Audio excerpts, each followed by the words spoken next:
connectivity to their internal audio systems. Like on my car, I have both the OnStar phone plus most of the time I use my cell phone connected via the Bluetooth to the audio system. So I've got hands-free either way I go with the thing.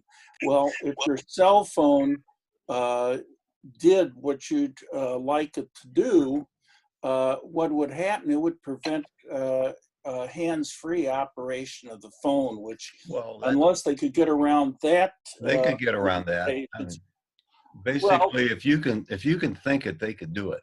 Yeah. How do you get around it if you don't have the OnStar equivalent or something like that, or the? Well, you don't need OnStar. A lot of cars. No, like I mean a Bluetooth through the. My wife's car doesn't have that sort of thing, but she does have Bluetooth on it. And most of the cars nowadays do have the Bluetooth connectivity. Hey, look at my Honda that my replacement Honda Element, that I just bought in September. I had a 2003 with 178,000 miles on it that finally crapped out, and it wasn't worth spending the money on it. And so I bought a 2004 because that was the only other year that Honda only made that particular car for 2 years with a transmission that could be flat towed. So that allows me to put that car in neutral and flat tow it behind my motorhome. So I specifically looked for one of those when the other one died. And so I've got a 2004 Honda out there.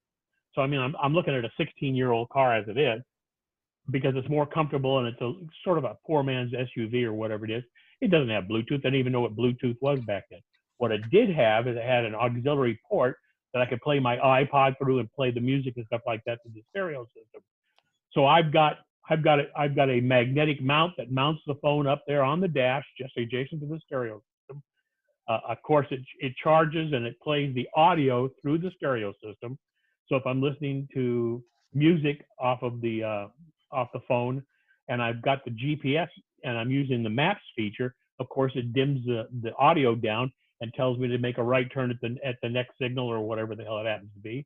And if a phone call comes through, it will, if I choose to, it will play, and I can put an extra microphone in the car. I haven't bothered to do it because I leave the phone in the speaker mode all the time. And so that works out great. I can drive down. Now, the only thing I don't do is I don't initiate a call. However, I can tell Siri to call my mom or to call an actual number in my head if I know what it is. I can say, hey, Siri, dial 714-839-5368. Of course, it's starting to do it on my phone right now. I can do that, and I can talk on the phone. But if it's something that I've got to do, I just pull off to the side of the road, flip on the emergency flashers, to make sure that people don't and answer the damn call if that's the case. What's the big deal? I don't find that that's an issue. Now, when Steve, our treasurer, Steve Spiegel, was still alive, and he passed away a year ago, January. Steve had a Bluetooth, had a Spock earphone all the time. Everywhere he went, he had that thing plugged into his head because that was his living. He made a living, answering phone calls and helping people over the phone. And all he had to do is just reach up and touch it, and he'd be driving down the road talking on the phone. But he didn't. But it was as hands-free as you could possibly get. So personally, I think that works out great as far as I'm concerned. So even for cars that don't have Bluetooth enabled, there's always a way of getting around it. Yeah. See, what's nice about talking at a group like this, it's not like Democrats talking against Republicans, vice versa. They want to kill each other. We're open-minded. We just bat things around, and to me, it's a scientific method. You bring something up, somebody else compliments, brings it better. So let's say they decided that they're going to give a $5,000 fine when they catch you with that talking in, not hands-free, not technically advanced, and they actually enforce it. That would probably drive people to go to a better thing. I think they enforce things like carrying a gun. It could be empty and they'll throw you in jail. But people don't carry guns in public in California anyhow. Well, not in California. In Texas they can, and in Florida they can. Yeah.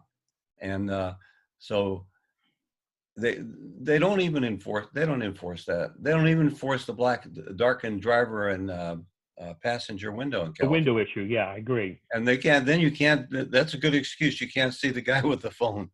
So maybe when the governor's relatives get killed, they'll decide to do something about it. Yeah. Well, luckily the governor's, it has to be voted on by the California Well, Assembly no, and then he'll California push it. State. He'll push it. Yeah. You know, Okay, luckily the government can't just make a determination on his I know. own to do stuff like that, you know. And then your only option is leave the friggin' state, move to another state. Yeah, but back to technical things. I was Yeah, reading this is about the technical stuff. SE. Excellent idea. Yeah, SE. It looks like the specs are pretty hot, pretty good. On the new SE? Yeah. Phone? Yeah, it does. I mean, I think it's a smart move. I think it retails starts at $400 if I'm not mistaken. Yeah, $399. Yeah. And of course Apple offers trade-in. You could always go to Gazelle or somebody like that, but like I turned in my 7 Plus and I got $200 towards my new Pro Max 11 through Apple because mine was still it was in good shape, and I always had a case on it. And I'd replaced the protective screen on it a couple of times from dropping it on the ground, but the phone itself was in good shape, and you know I got 3 years of good use out of it. It was getting to the point where the battery was not holding a charge. I know that's the same problem that Bart's got right now. And so the battery program for that particular phone had gone out. And so it was going to be like $100 to replace the battery. So I kind of looked at it from the standpoint is I knew I wanted to buy this phone this year. And so every week I would get on the Apple website and I would look in their refurbished items. And I kept waiting until I found a Pro 11 Max, the large one, on the refurbished list from Apple, because that's 15% off right there with the same warranty. So then I reserved it. On that site, went down to the Apple store, took my phone in, traded my phone in. So I got $200 for my phone, saved $100 by not replacing the battery in it because they didn't care so much about that. They're going to replace the battery anyway. And then I got 15% off the suggested retail price of a new one since I was buying a refurb one. So I saved myself $400 or $500 or whatever it was up front, and Apple financed it for free. So man, how could I beat that deal? Yeah, that's good. Yeah. Hey, I've got an SE. I've got an SE, an old 4-inch, but the password has changed somehow. My old password doesn't work, so I can't open the phone. Can I still sell it on Gazelle? Sure. Would that be a problem? I doubt it. Okay. I got a question. You can always leave a message and you can always leave a Gazelle a message and If you wipe the phone first, which you're going to have to do anyway to keep your personal data off the phone when you get rid of it, wiping the problem is he doesn't have the the password, Bruce. Yeah, it's wiped. It's been wiped. And it's okay, and it's still asking for, oh, this is the lock password. Yeah. The 4 or 6 digit thing. Well, can't they crack that? Do you have the Find My Phone turned off? I don't know. Would that? Well, okay, you could try to restore it to factory settings. If you do not have Find My Phone turned off, then it can be done without a password. Oh, okay. So you do Find My Phone. Then what's the next step after if I find it on Find My Phone? You wipe it? Restore it to factory settings. Oh, okay. I know when they first brought out when the first Apple Watch, this is the Series 4, when they first brought out the original Apple Watch, which Apple called the Series 0, figure that one out, a Steve Jobs thing, I ended up buying a refurb Apple Watch from Best Buy and had it shipped to me and went to get it all set up, and I couldn't get into it because the guy had put a password on the watch like you're supposed to do, and Best Buy wasn't bright enough to check about that and have it released. And so I spent 2 or 3 hours on the phone with Apple trying to get it released and faxed the guy copies of the sales receipt and everything because he wasn't sure if I was just Joe Blow who found one off the street or whatever. And it finally came down to, he says, well, here's your options. You're going to either have to take it to an Apple store, he says, or my personal suggestion would be, I'd take it back to Best Buy. And so I went over to a Best Buy locally around the corner from me and took it over there. And I had saved, $100 or whatever it was on buying a refurb one. And there was nothing wrong with it. It was just sold and then returned.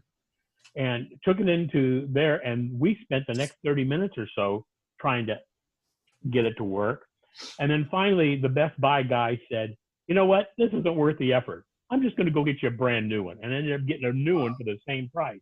And I told them before they go any further, you should mention to your people who take these things back that they should check to see whether this person has turned off their password before they take one of these in, because it's really a nightmare for these guys to get past that stumbling block. There's a way of doing it. There's always a way of doing it, but it's really a nightmare. And that ended up becoming a policy at Best Buy or anybody else who took one of these things back in, that by default, the guy was supposed to be able, they were always checked to see if there was a password turned on or not, because it was such an issue.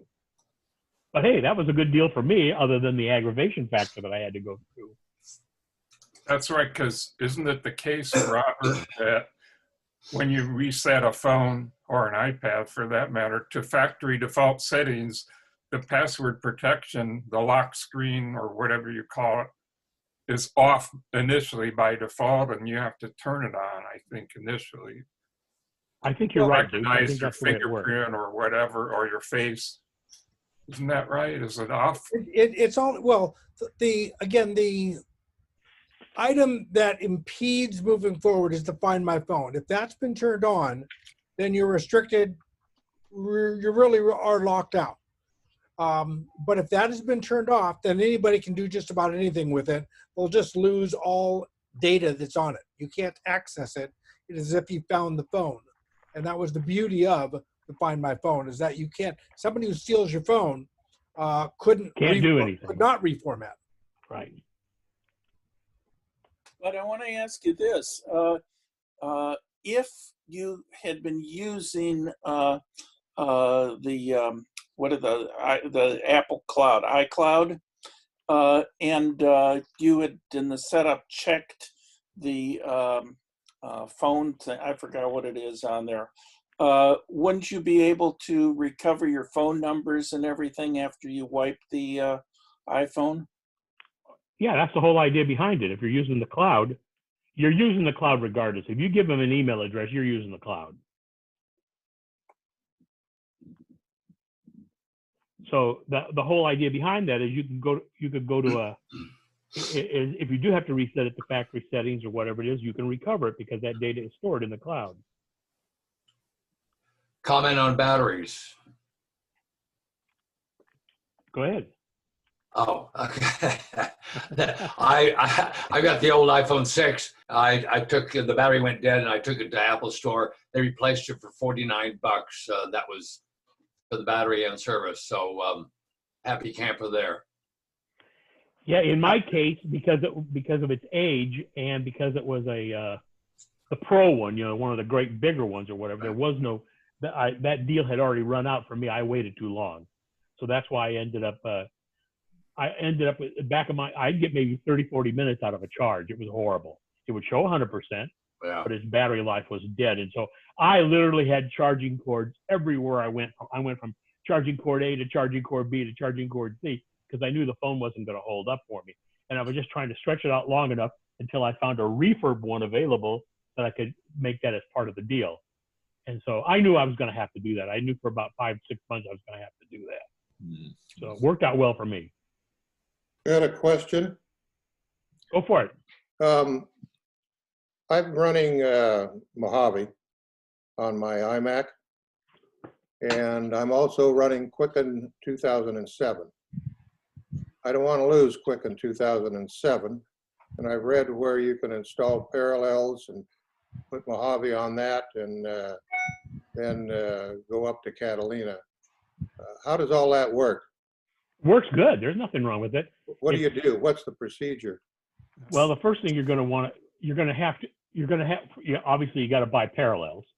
So you're going to have to buy that. That's what, $50 or something like that or whatever it is, and install that software. and you're going to need to have enough a hard drive space to be able to do that. Now that's one option. I personally, depending on how often you use, is that the only reason you would need to keep Mojave is because of Quicken? Yes. Then do you use Quicken a lot, or do you just use it a couple of times a month?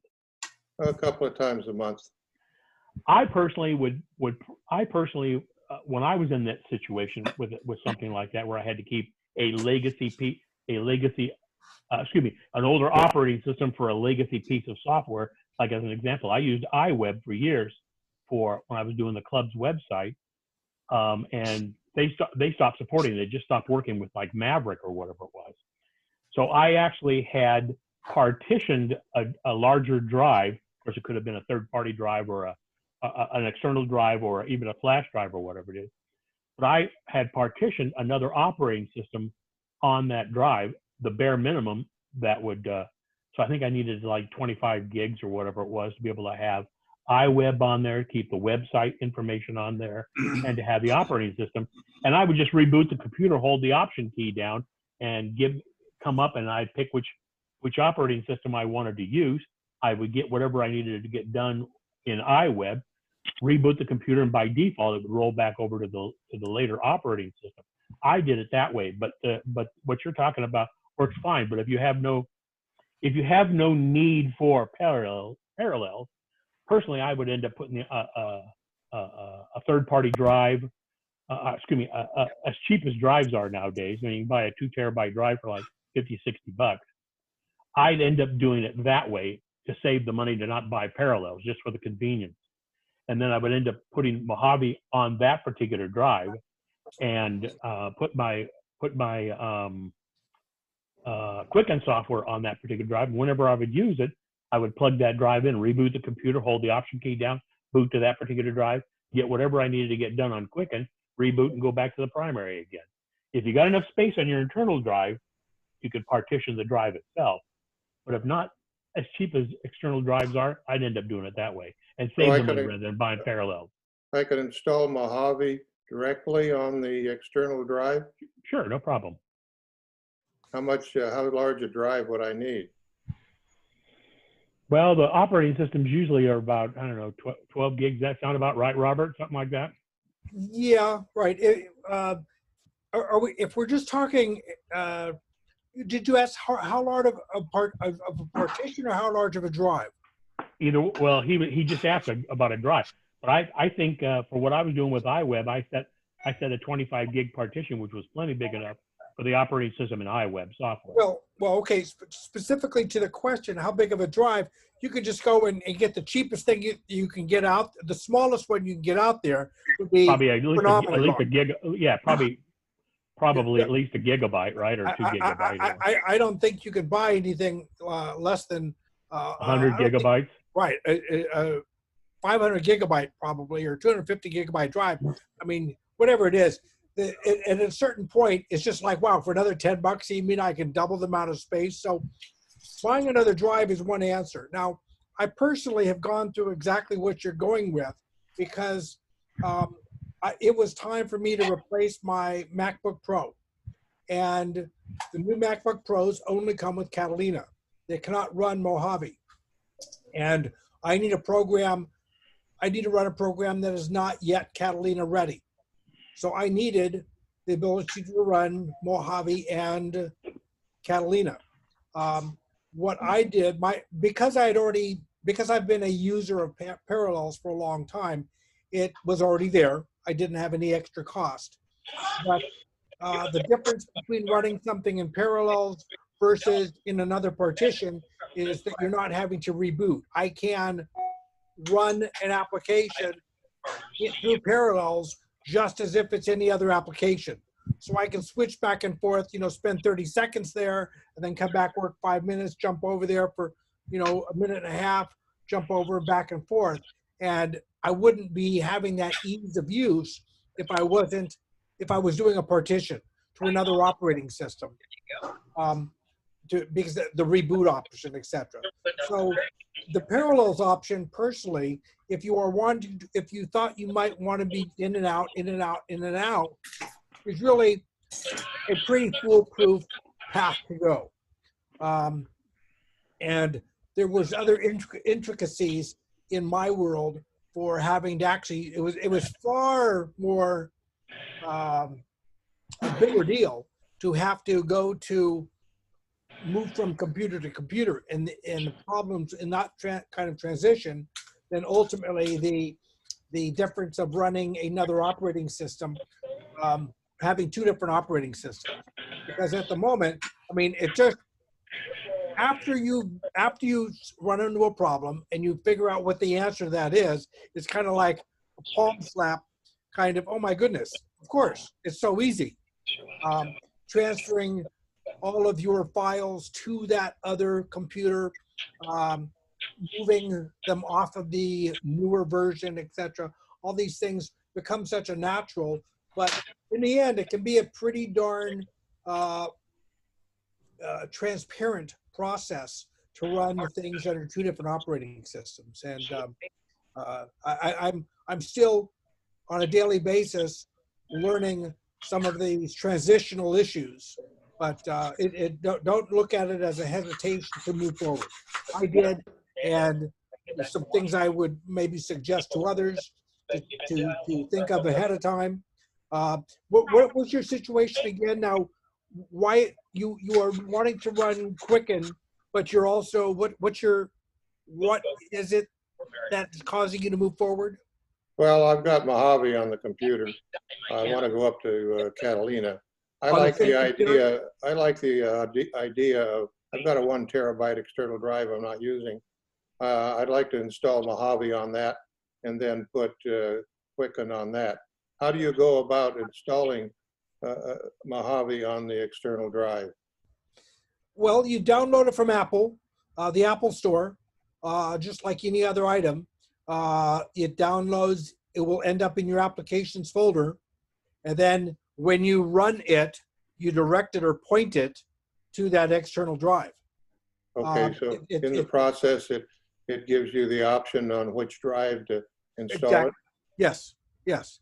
It is pretty foolproof, and it's somewhat, it would be obvious if you're before you go down the wrong path, it would be clear to you that, wait a second, this isn't going to work, kind of thing.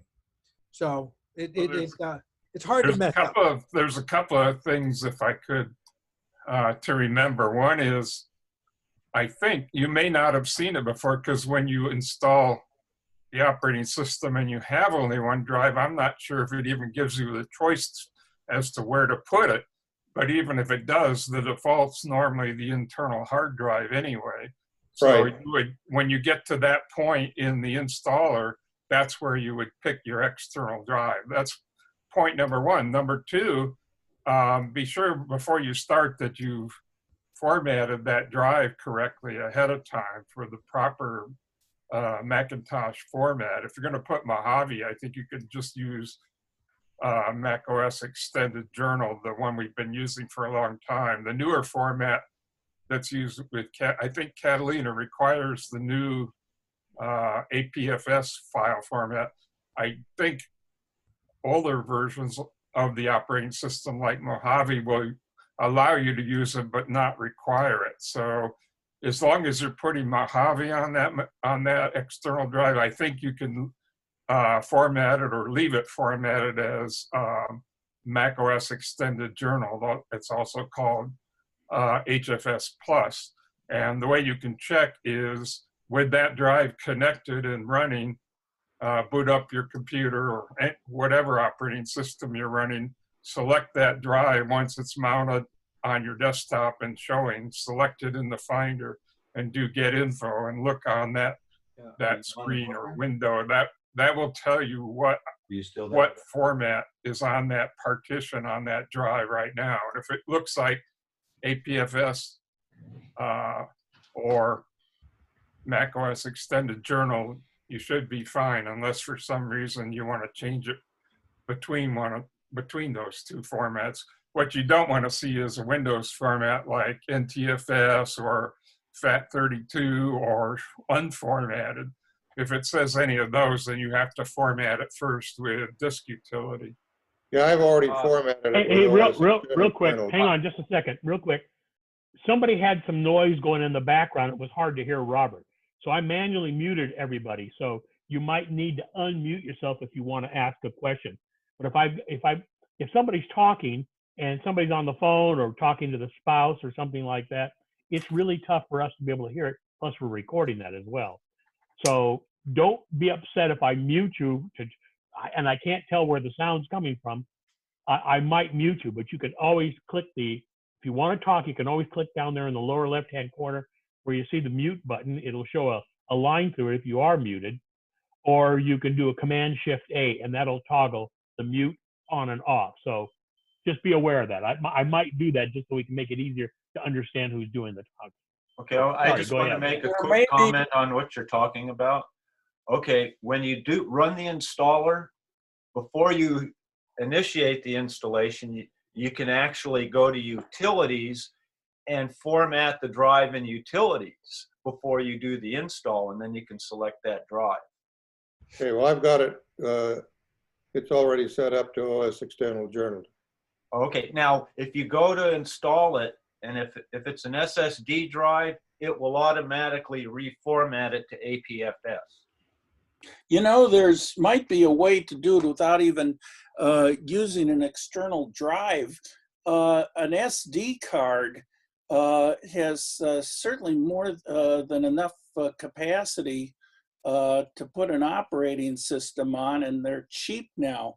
So you could probably get, I look at them all the time, although I'm looking at the higher speed ones, which you don't need for the purpose you want.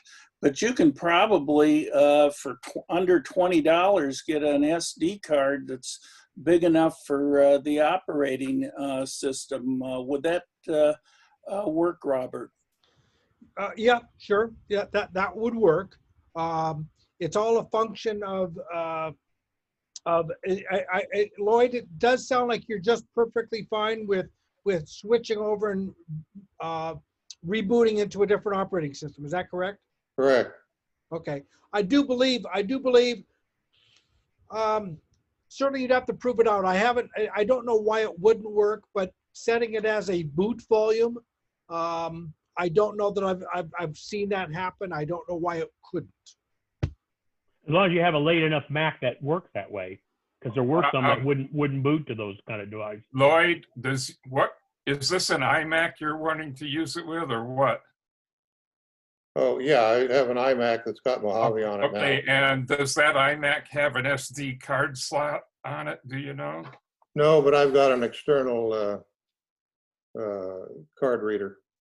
Okay, Question. but keep in mind you might be able to get it to work, but it depends both on the speed of the interface, which is probably USB, whatever, USB 2 or 3, and on the speed of the card. Not all SD cards are the same speed. So if you're going to buy a card just for the purpose, pay attention to the speeds and try to get the fastest one you can find or afford.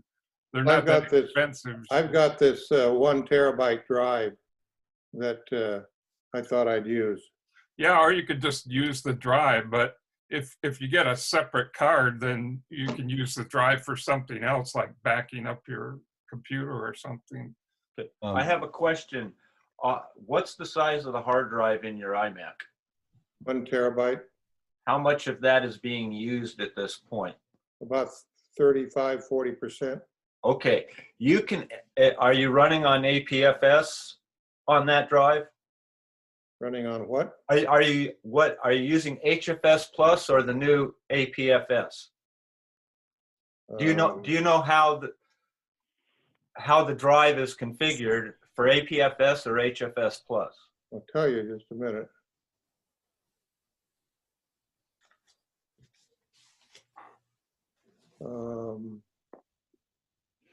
APFS. Okay, all you need to do is to create a new container and install it on that. I've got 1013, 1014, and 1015 running on my Macintosh, all on the same drive because they're all APFS on a terabyte drive. And they're all in different containers or No, it's partition? the way APFS works is it, if it's a terabyte drive, it's a terabyte for all three of those containers that you have. One may be using more than the other, but They're basically dynamic. shares They're the drive. dynamic. They're dynamic, right? So Right. that if one needs more space, it just uses it. It just expands that, Right. correct. So you might be better off just creating a new container in what you already have and then install Catalina on that container. And then you can, and when you go to boot up, hold down the option key and you can select which one you want to boot from. Okay, And I'm looking at my disk utility now, and it shows on the internal a container disk 2 and Macintosh hard disk underneath that. But I don't understand the container concept. Well, I don't really, there's actually 3 different partitions or maybe even 4 in there for each one. Kind of brain dead on that at the moment. But anyway, I've got a Fusion drive. I haven't played with Fusion drives, so I don't mess with that. All right. So I don't have any information on that. I think I'll go with the external drive. Okay, that's fine too. So, but well, that simplifies it at least. yeah, what I was getting at is you could actually have both systems on your hard drive. So if you wanted to boot into the other one, and it'll run just as fast as it does on your Right. on your Mojave. That would make it much faster to switch back and forth, but it, you know, at the expense of a little more setup time, maybe. I think I'm only dealing with one application, and that's Quicken. Yeah, I only I think- use that a couple of times a month. right. It depends on how often you're going to be going back and forth. If you don't need to do it that often, the external drive is probably the best thing for you. Yeah, either way, you know. I mean, All right, thank you, originally, gentlemen, for your help. Just quick, like I caught the conversation. Could you just use an external flash drive? You get them, you know, 256 gigabytes for about $40 now. And when you're running Quicken, if it's even 32-bit and you're using an old system, you just plug it in when you need it. You know, like for tax time or for record some stuff. Can you just can use that? actually, you You can gotta boot it- actually you gotta boot up install to a that system device. on a flash drive, because that's what I did when I originally installed 1013. I didn't want it to be APFS, so I installed it on a flash drive and it automatically made it HFS plus. I just checked the prices on Adorama, which is a huge online camera store. Actually, they have a regular, huge block-long store in New York.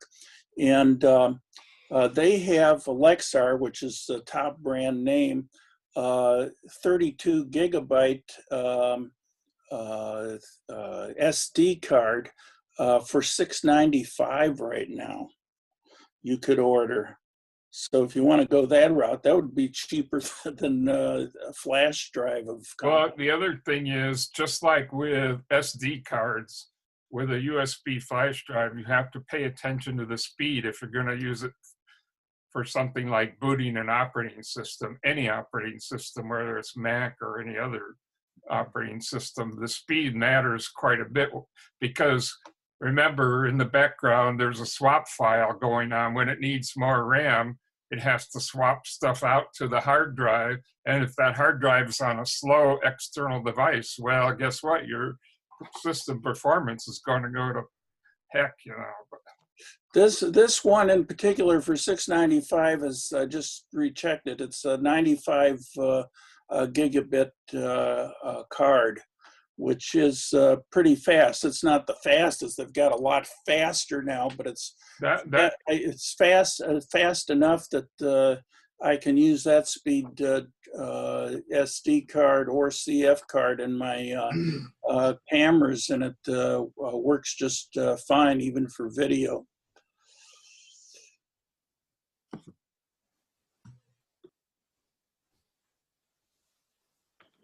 Right, that does sound like it might, I don't know the exact numbers, but that does seem like it my gut feel tells me that would be fast enough to boot from, especially if you're not using it for anything much more than occasional Quicken use or something like that. But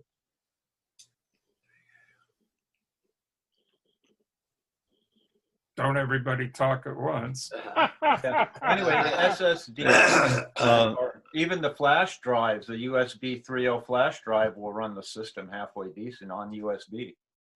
Because that's what I used when I installed, what was it, 1013 on a flash drive, like I was saying earlier, and I wanted it to be HFS plus. Now the flash drive, it wouldn't format it to APFS. It would only use the HFS plus on the USB flash drive.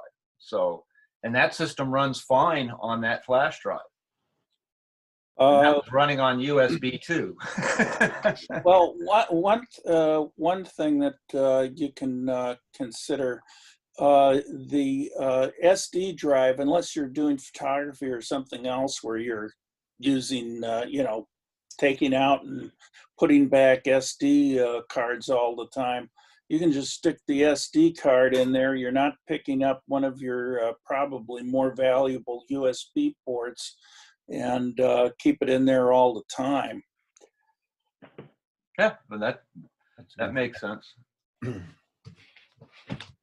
Yeah, but he said he doesn't have a USB slot though. He has he doesn't have an SD card slot, excuse me, like you do in your computer, Bart. He has USB ports, but no SD slot. So he would end up using his card reader and taking up a USB port on his computer somewhere, anywhere. Yeah, but well, it's a matter. He's got to figure out what's going to be most usable for him. I'm just saying that really, Lloyd, I would inexpensive,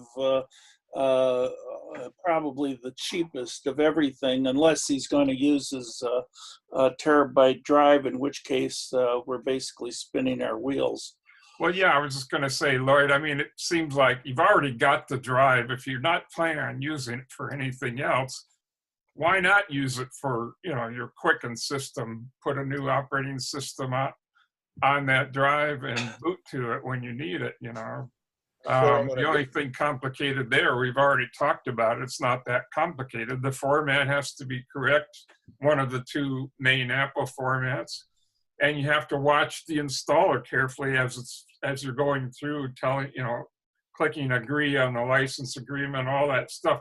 Eventually it comes to a place where it asks you where you want to put it, and you have to be watching carefully and make sure you change it from the internal drive, which is probably what it comes up on as the default, to this 1 terabyte external drive. And other than that, it's pretty straightforward. And then at the end of the installer, you'll get asked a lot of questions, like what's your Apple ID and all this stuff. For your purposes, really, you can probably skip over most of that. Most of those questions have a choice to ignore or to continue without answering, or skip over, or I'll do it later, something of that nature. And you can just skip all that stuff and get right to the desktop on that drive. Get right to your Mac desktop when you're booted from that drive. There's another thing to consider too. I have Quicken on my computer, and I used to have the old version, and I have now the subscription, which for the minimum subscription on it, it's cheap. It's something like $30 a year. It's been a few months since I renewed the thing. But you might consider just getting the subscription for the new Quicken and not even fool around with this way of doing things.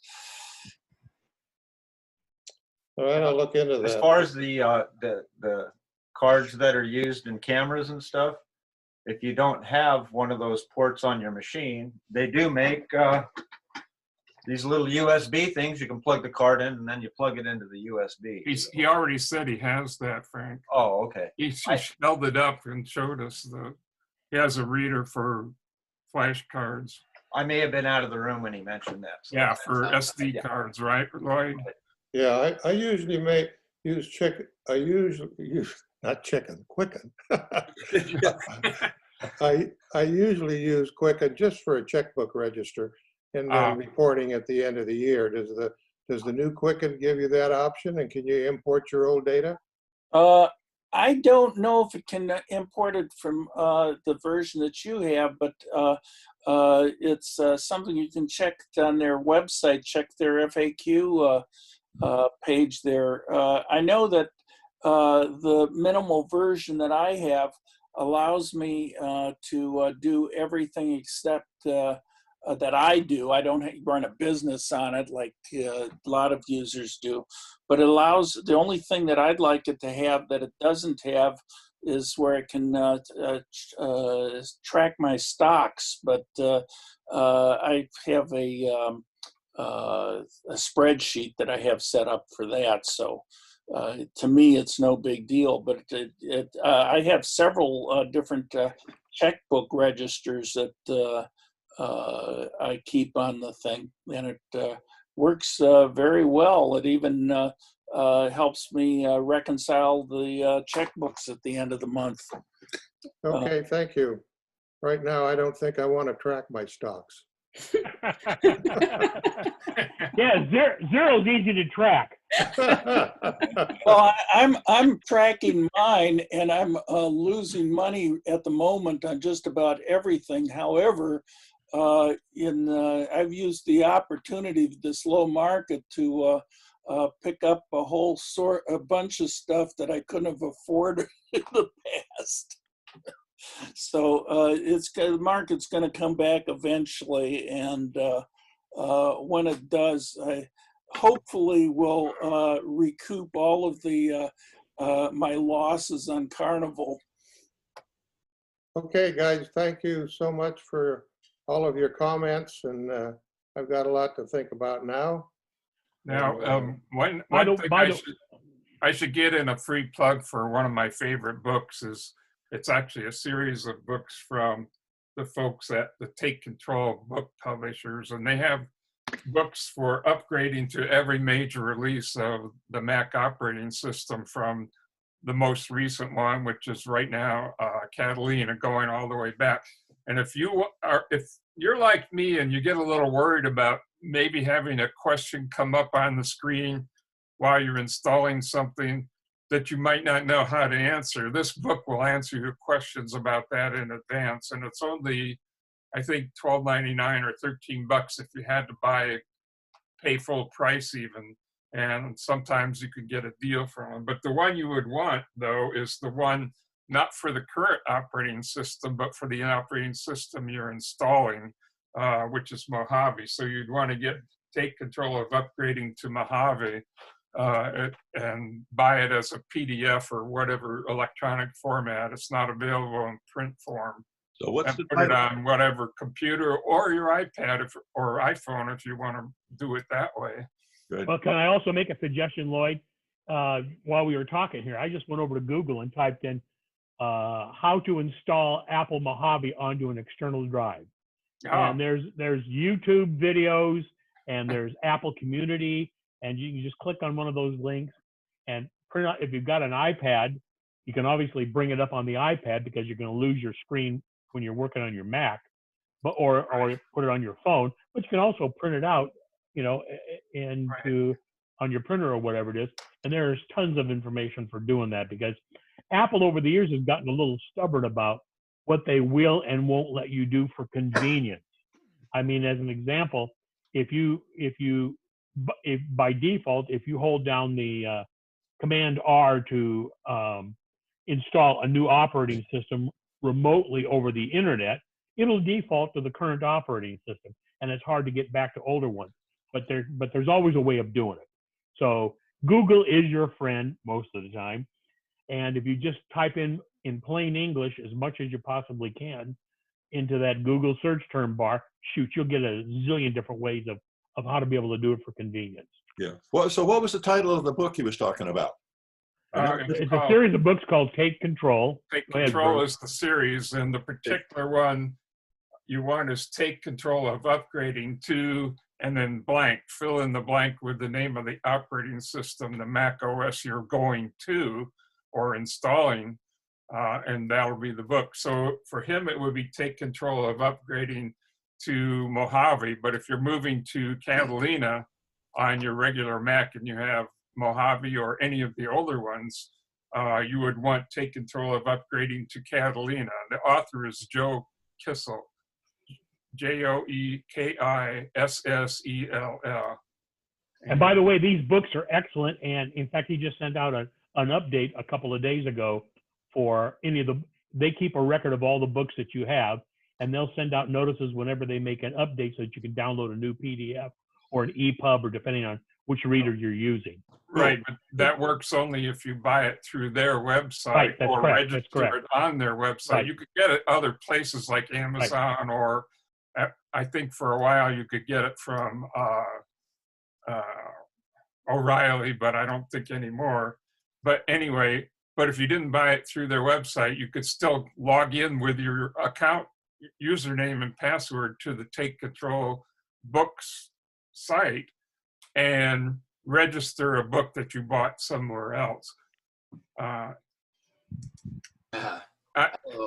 the other thing you have to watch out for is, for most operating systems, they have two books, one for upgrading to it and one for using it. And the one, for example, for Catalina, just for using it, is called Take Control of Catalina, or Take Control of Mojave, or whatever. So you want the title for you, for installing something, you want the title that has the word upgrading in the book title.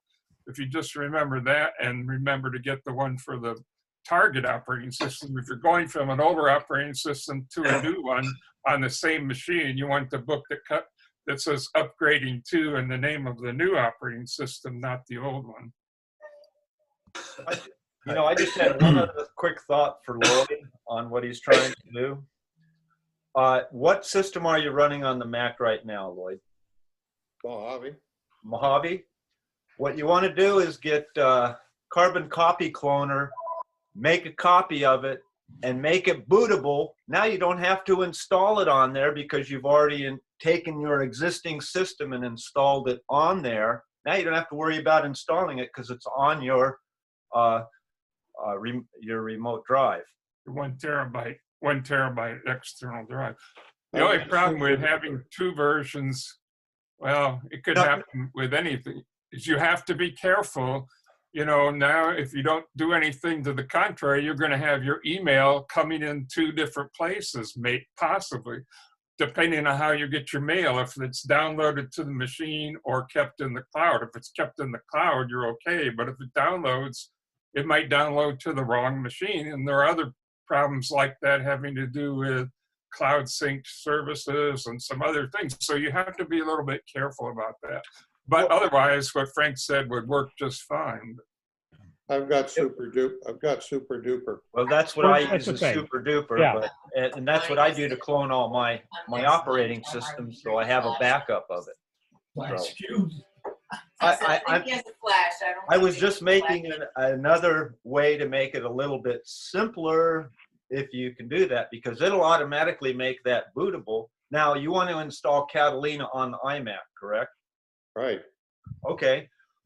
Once you get that backed up and you make sure that that backup or cloned drive works, now you can install Catalina and you're good to go. Now you have that other drive. You could also turn off your mail if you download your mail onto Mojave, and then turn mail on in Catalina, and then that would take care of your mail problem. Yeah, that's not a bad idea. Right. And once you get to that point where you're ready to put Catalina on your main machine on the internal drive, guess what book I'm going to recommend? You got it. Take Control of Upgrading to Catalina. And you might think, well, I've got the one for Mojave. Isn't that close enough? I could just use that. Well, you might be able to, but there's enough differences there. It's less confusing and I think worth it. These books are less than $20, folks. I mean, this company, the Take Control people, they're well worth supporting with a little money, I think. they give you an awful lot of good information for a very cheap price. And, you know, I mean, let's buy their books and support them. I don't get anything for saying that, but Sure you do. You've got some kind of a deal going somewhere. Hey, I don't even get a finder's fee or anything. But I'm intrigued by a couple of users I see here that are making use of a green screen technology of sorts. I see Lloyd, and I saw another SD person who had some backgrounds. Lloyd, would you tell us what you're doing, what's involved, what it took to accomplish it, and all of that? Well, if you're on a computer, all you have to do is in the toolbar that's down at the bottom of the screen, there's a icon that says stop video or start video, depending on which you are. To the right of that is a little up arrow. Click on that up arrow and you go up to choose virtual background. When you choose virtual background, up come several preloaded backgrounds. Click on one of them and then it will show. I don't know whether you have that option on a phone or on an iPad because I've never used it. Yeah, And this is one of the you can one of the features they just added into this upgrade to the Zoom software. Now you can also add your own pictures.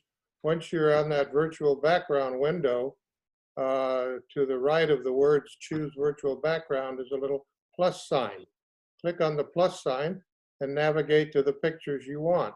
The picture I've got showing is one that I took a while ago, and it is now I just took it off my hard drive and put it in here. But there's several there. Here's a shot that I took off our patio the other night. Here's a Golden Gate Bridge. Here's a rainbow. You can do all kinds of things with it. Lloyd, you're wonderful. I do a lot of exploring, and I purchased a screen and a green sheet and all this kind of stuff. And I know Greg kind of went through this, you know, a year or so ago, and stepping up to recognizing all the opportunities. Sometimes it's not easy to see just how easy it is to do things. Thank you. Thank you very much. and, Now, and Lloyd, you do have some type of a green screen or sheet or No, something. you don't. You know, you don't need to. Oh. It defaults to using contrast. And so, like as an example, the one that I've got up there right now, you can see there's kind of a halo around my head due to the headphones. And if I move my body real quick, you'll see a break. If you had a true green screen back there, and you tell the software you have a green screen, the edging is much cleaner. You don't have that problem. But considering I'm just putting this up like the old Apple videos that they used to have. It's basically just kind of looking from one frame to the next frame to see what changes.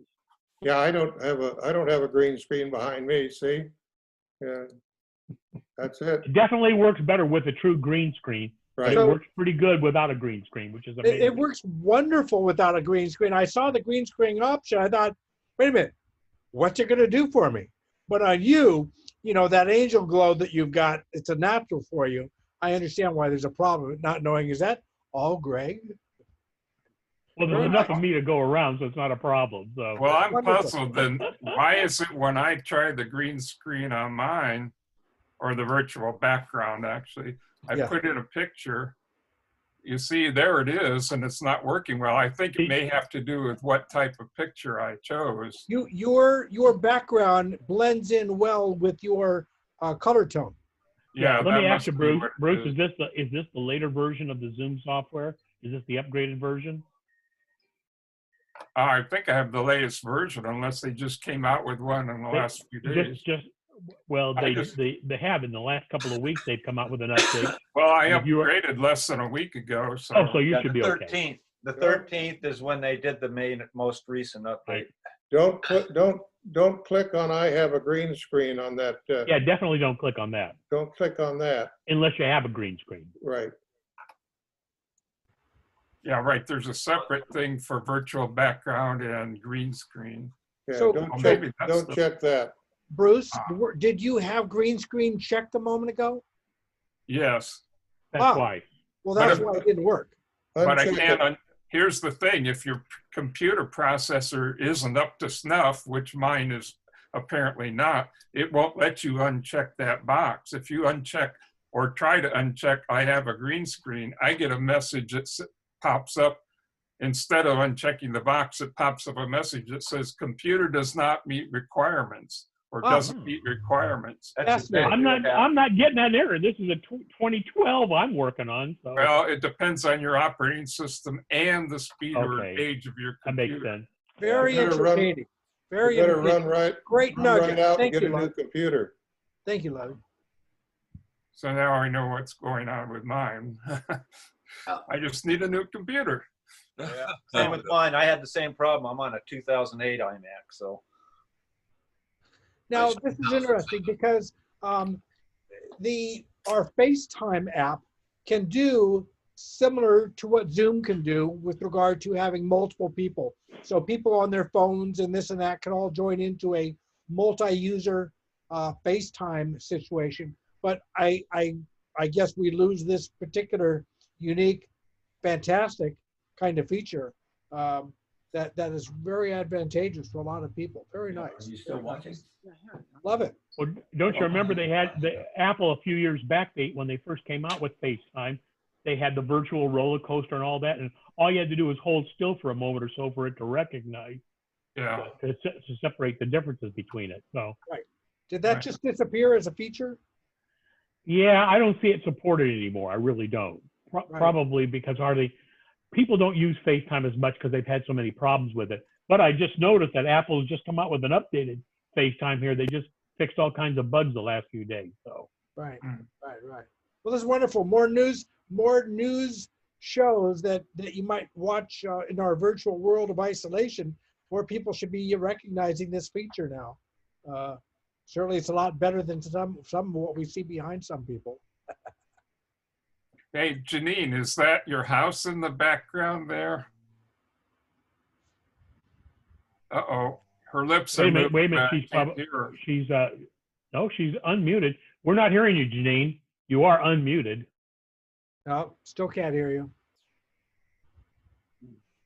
Nothing. Nope, No can't hear audio. Nope. No, Oh, I Can can- anybody hear me? Check your audio in. Okay, try it again, Janine. Nothing. So you've got something honky somewhere at your side. Oh, we're not hearing you. Question to my fellow gurus.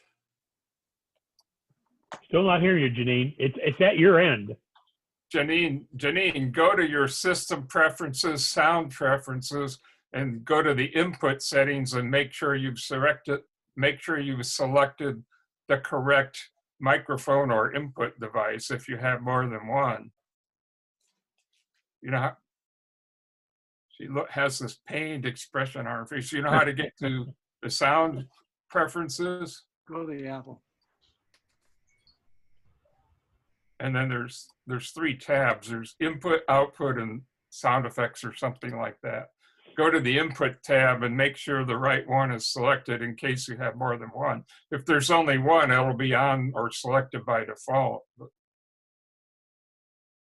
No, we're still not hearing you. we're still not hearing you. I have a mail problem with Apple Mail, and I sent it to Robert yesterday. I have a email address that's not working, and they say, your mail message to the following addresses cannot be delivered. It is a permanent error. Please verify addresses and try again. Because the user's mail folder is full. Where is my mail folder? Is that a part of Spectrum? Did Internet you not get my provider? response? Is that an Apple problem? Where is mail folder? Did you not get my response? Well, my email isn't working real well, so no. Apparently. Okay. Yeah. No. That is not your mail folder on your computer. That is your mail folder at Spectrum or Roadrunner. Oh, okay. Okay. Are Good. you sure, Robert, are you sure it's not the recipient's mail folder or account that's full? No, it was a server error, unable to Oh, deliver okay. to that address. Yeah.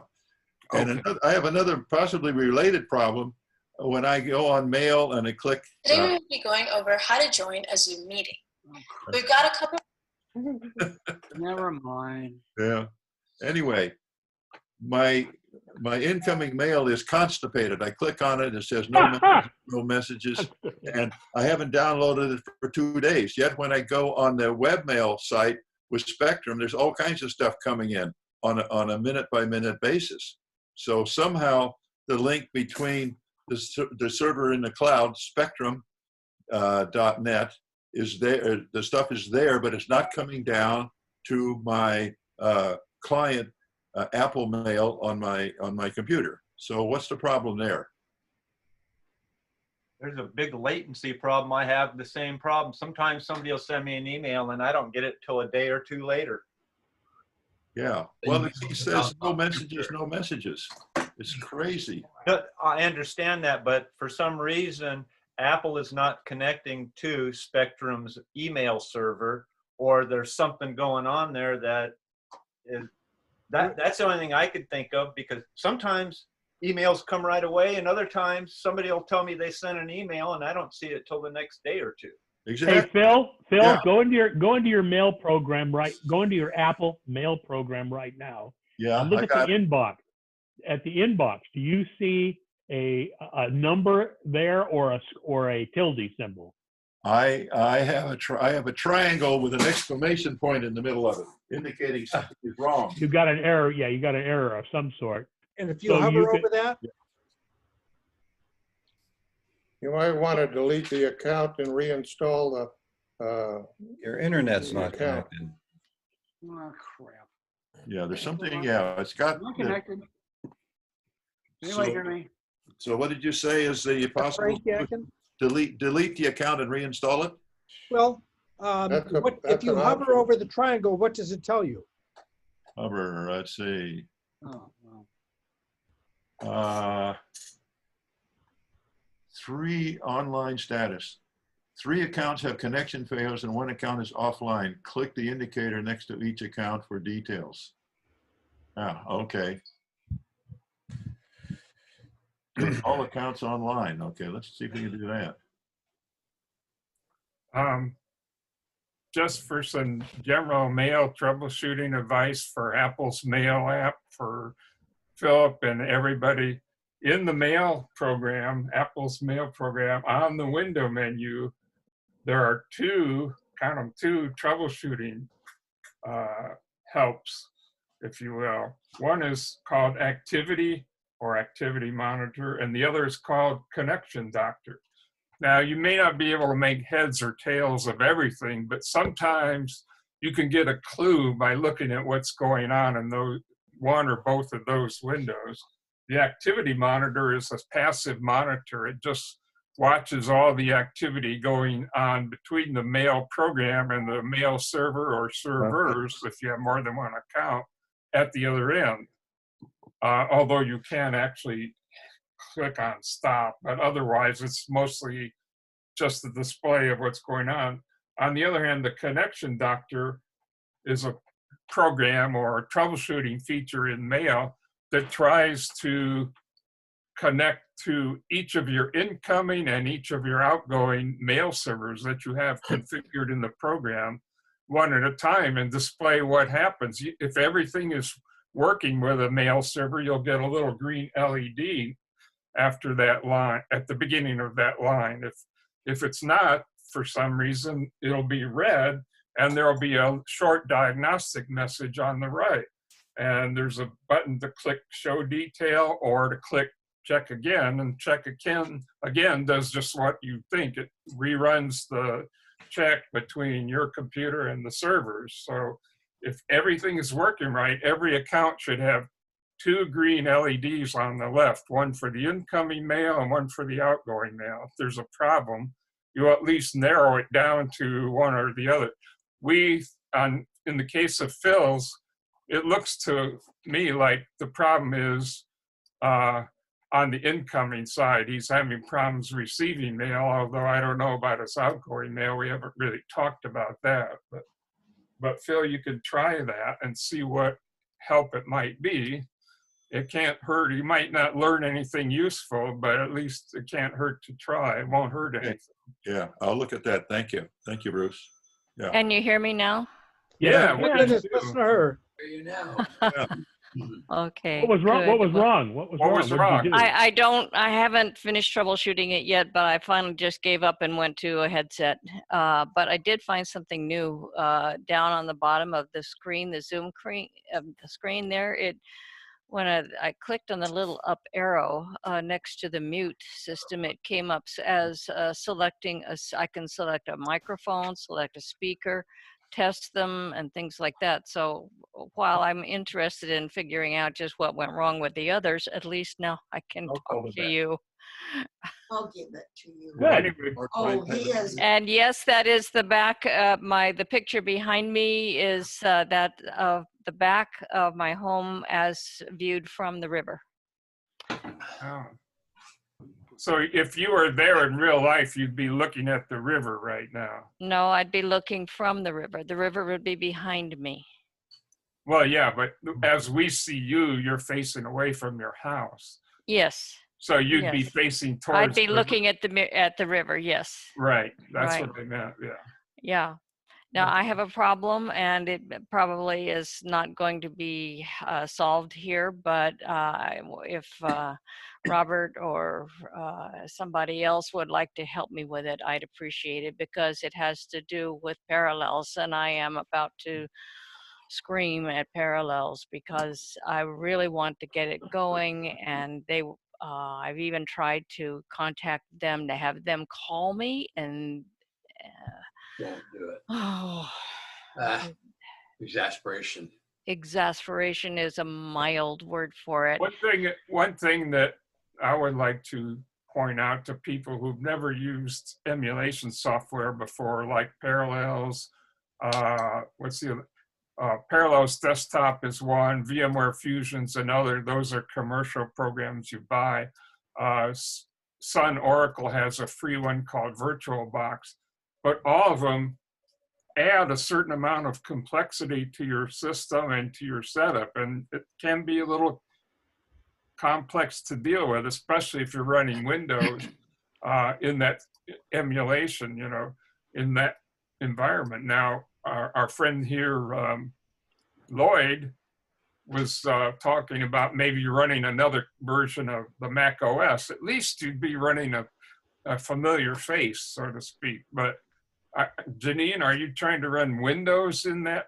No, I want to. Okay, here is the short version.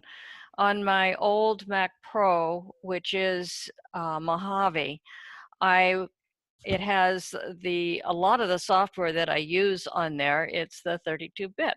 So when I got the new Mac Pro and it's 64-bit, and I want to be able to run a lot of the programs on it on my new 64-bit, so therefore I went to choose Parallels. I had originally installed Parallels back on the Mojave, and then when I tried to transfer it over, things just went crazy. I have it now in a sort of what do they call it?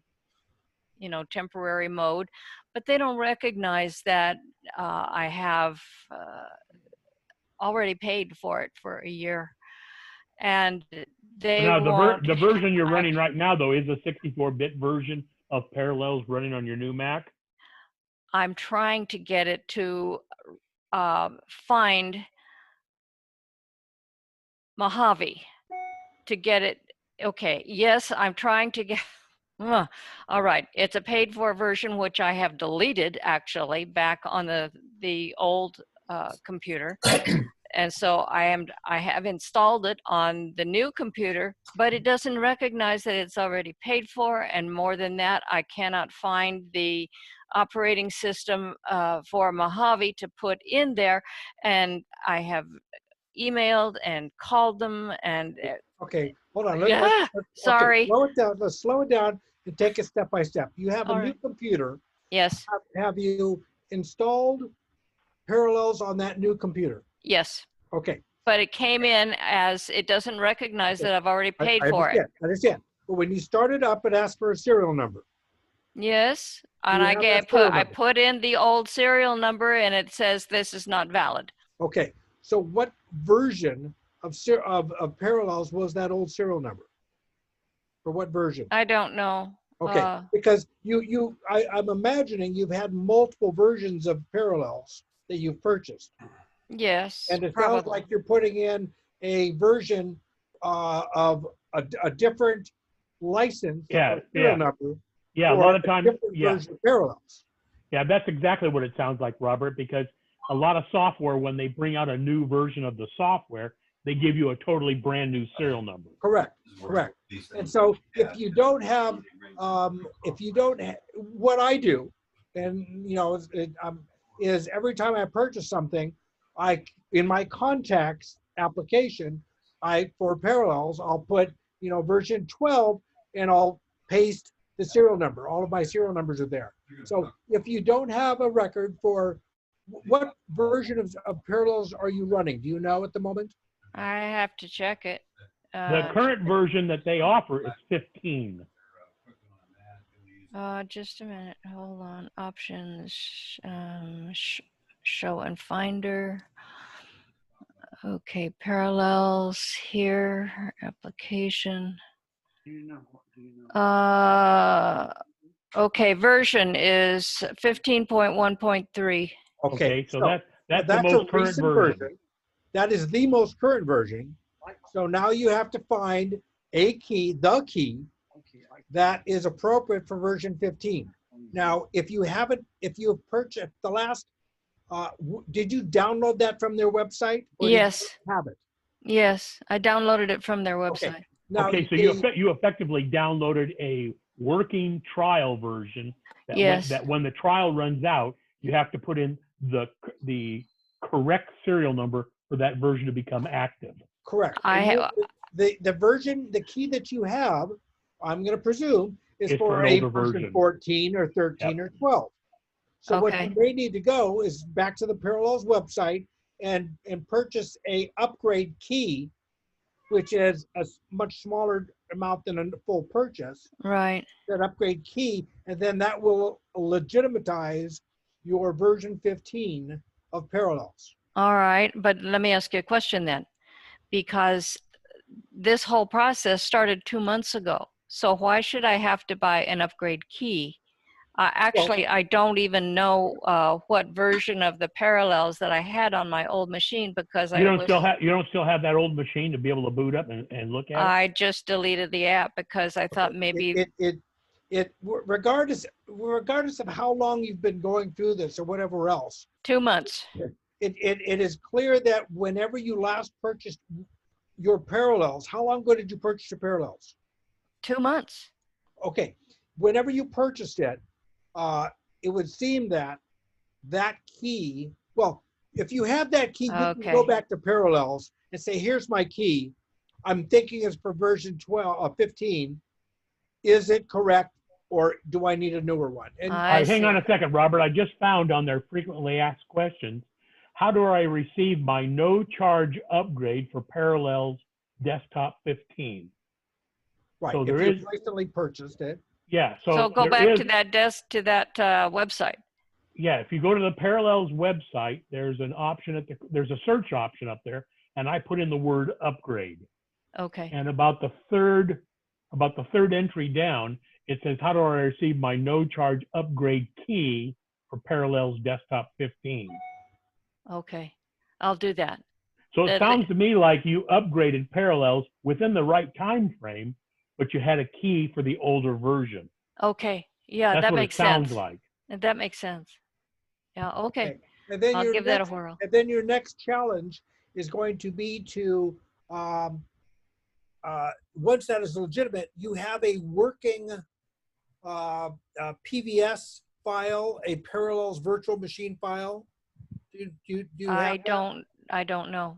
Okay, because if you have that, you can then transfer that to the new Catalina machine, and Parallels will then recognize that virtual machine file and start you right up and going. Otherwise, you'll have to go in and get a Mojave installer and install it and allow Parallels to create a new machine. with That's what I Parallels. think has to happen is creating the new, but I don't have the Mojave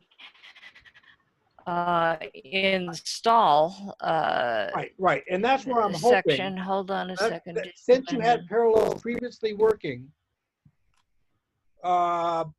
you say you don't have that old machine? No, I've got, well, I have the You old deleted the machine, app but I off. You deleted the app off. because I thought Okay, the that app was we what don't was care about. screwing things up. The Okay. app we don't care about. What we do care about, that you have access to the virtual machine file that the old Parallels app had created. That would probably be I somewhere don't think it in ever, your home folder on that machine. I don't think it ever created one It because did. It did. That's like saying Word never created a document. Parallels is an application that creates, by default, a virtual machine file. what's the name of it? How would I find it? I believe it ends in a .pvs. And it's either in your libraries folder or it's in your documents folder in a Parallels named folder. It'll name the Parallels, and then within that will be your virtual machines, which are individual files that Parallels does create, because that holds the entire environment of .pdf, you said? Paul Victor Sam. Paul Victor Sam. Okay. That's the extension. Parallels virtual file. Oh, okay. All right. And that's what you really want to hope to find. Okay, so once I find it on the old machine, then what do I do? After you have your new after you have your new Parallels working, then you find that file On the old machine. And the old machine, transfer it to your new machine. Okay.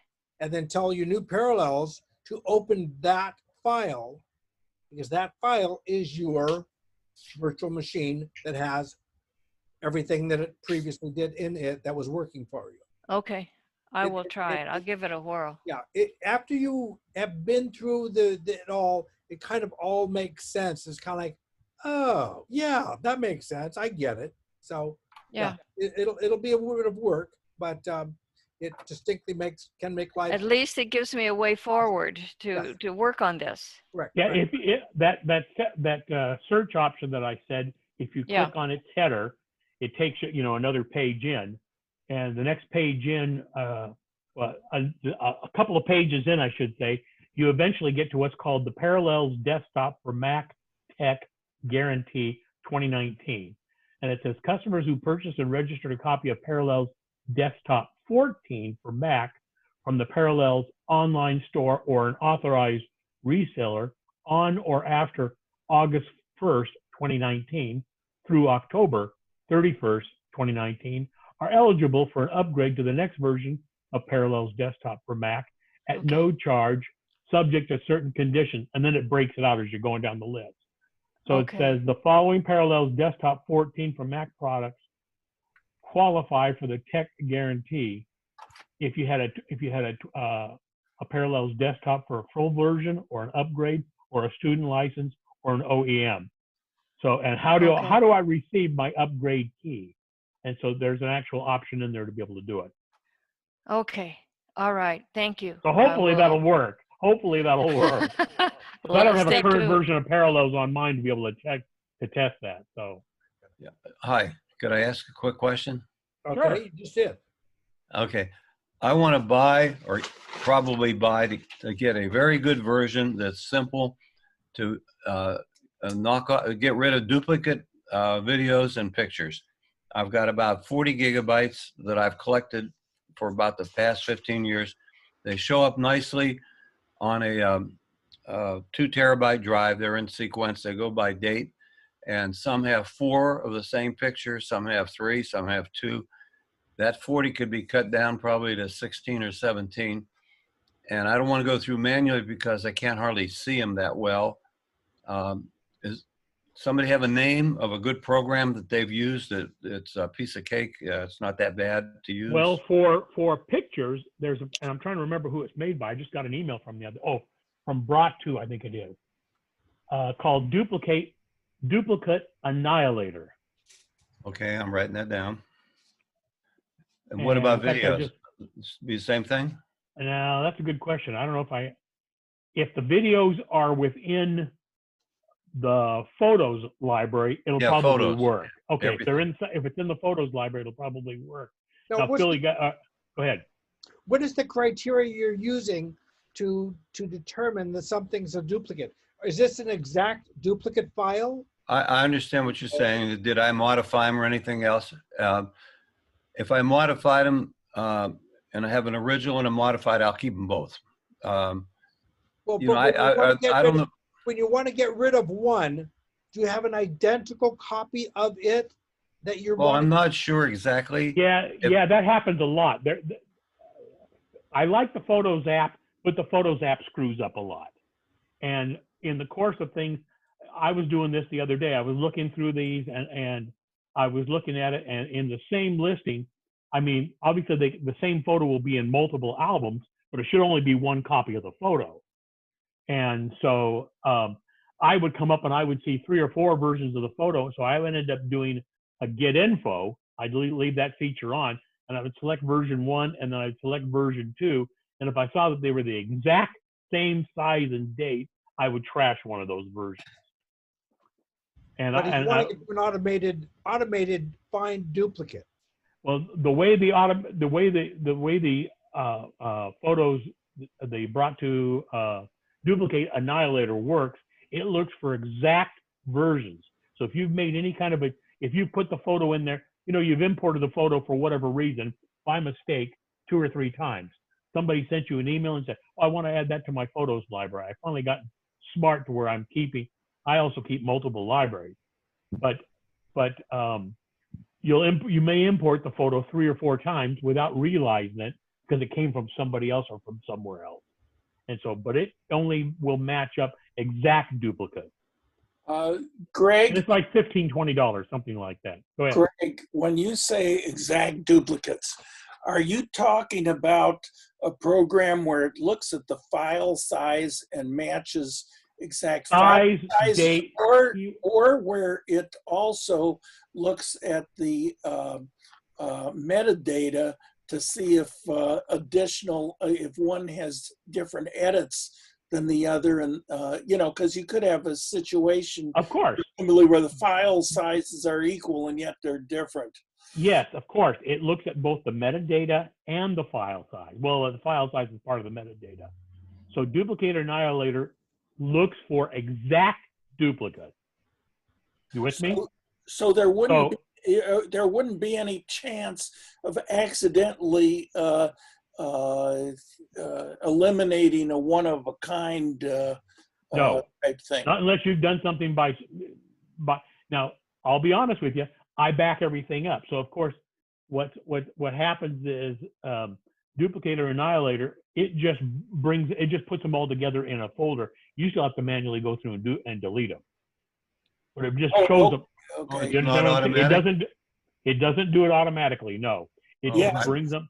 It just brings them up to let you see them so that you can select. Oh. So if you see 1, 2, and 3, you can just select those 2 and hit the delete key, and now they're gone. They're gone out of your library, and it'll take a while for them to update and take them out of the online library if you've got them up at the iCloud.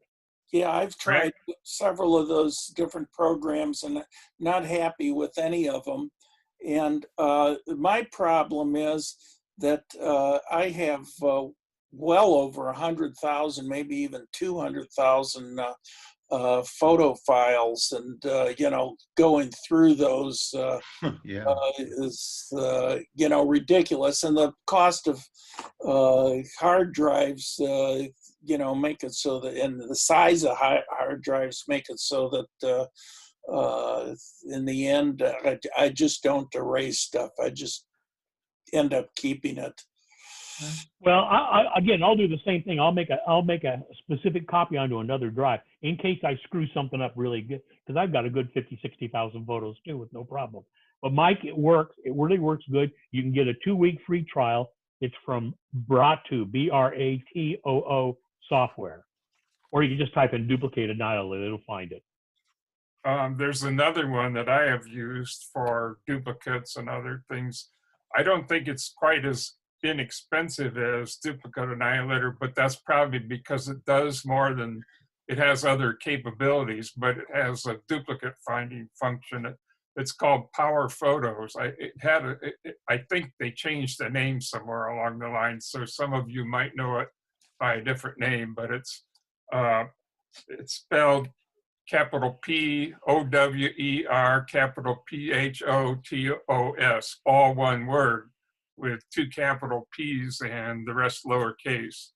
If you go in, just go to the website for Duplicate Annihilator and Power Photos and look at the duplicate finding or duplicate eliminating feature of each one and compare and see, make a decision whether you think one of those is suitable for what you're trying to do. Yeah, now I do recommend backing up the photos library in your home directory. Oh, Backing absolutely. up the photos library to another drive and mark it as such that this is raw, unedited. You're just keeping it for strictly emergencies in case you screw up for whatever reason. And try the 2-week free trial. It works pretty good, but it is looking for an exact match. So it's not going to find, if you make your edits within, well, even Aperture did it that way, but which is no longer supported. But if you're making your edits within the Photos application or whatever, and you make a change, of course, it creates a backup copy that's hidden from you normally. And you have the option, even in Duplicate Annihilator, to go through and delete those backup copies if all you care about is the final version. But it will look for exact duplicates that you've imported the same photo. You for whatever reason. I mean, my niece notoriously sends me pictures of the baby, and I forget that I've already put them into the photos library, into their in there, and I'll put them in an album that's pictures of them, so that I know that I didn't take them, kind of a thing. But I'll download the same thing 3 or 4 times without realizing I've already done it. And I personally don't want to go back in there and look through the photos library before I download it again. Yeah. I Well, just run this every so often. That sounds like a great start. It's painless. I mean, to Yeah, try. It's It's like painless 15, to 20, try. And it's a 2-week trial, and it's 15, and they're constantly updating it. When a new version of Photos comes out, they'll have their update within a couple of weeks. Okay, thank you. So it's worth trying. It really is. Okay, along the similar line, a question for a lot of you photo nuts. When I recently transferred, I used Migration Assistant to move from one machine to another. And now here I am a couple of weeks into it, and I open up my Photos app for the first time because I'm not a Photos freak. And it says, Photos cannot find the system photo library named Photos Library.Photos Library. You can open up another library and set it in the system photo library in preferences. Where is my system photos library.photos library file? Okay. By default, it's in your home directory. Go ahead. Robert, you got through upgrading a machine for a newer operating system? No, purchased a new machine. New machine, so you migrated from the old to the new. Correct. And the migration if I assume you use the setup assistant, not the migration assistant, right? No, I used Migration Assistant. Okay. When you open up the new machine, it says, do you want to transfer this from a different machine? That's not the migration assistant, that's the setup assistant. They're not. Okay, all right. But that's the best way to do it, though. Right. Migration Assistant is the second version, correct. Migration Assistant is the app that lives in the utilities folder. Right. Setup Assistant is the app that runs on a new machine or a new installation of OS 10 on the same machine when you run it first time. I'm going to back up and confuse this because I believe the Setup Assistant did not work. It forever didn't move forward. So I think I might have used the Migration Assistant. Okay.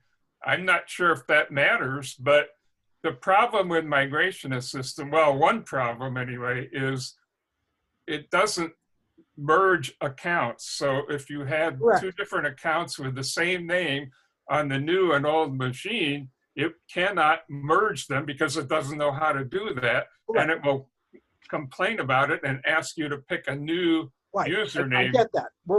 That's not the issue. The Okay. issue is in the new photos isn't finding the old photo library. I'm trying to figure Right, out, okay, where is it? But Okay, it it matters should be- which, it should- maybe you're in the wrong account, though. Did you Oh, change? no, there's only one account. There's only one account. Well, All did right. they Well, first actually off, export? it's gonna be in the by default. It's gonna be in the home directory, in the pictures directory, in the pictures folder, and it's gonna be called photo library or photo library something. In my pictures directory, it's empty. How about on the old system? That The has old been erased. machine? That's been erased. Oh, no. Okay, so I'm kind of there. And then I went into, okay, I'll go back to my time machine and grab that file from the old machine. Unfortunately, I attempted to inherit the backup from the old machine, and I'm not easily able to inherit the old backup. Ooh. Oh, so maybe there's some kind of permissions problem going on there on the. Well, it's not time a permissions problem per se. There's a command line that you can run to inherit an old Time backup. machine. I mean, what you do is you mount your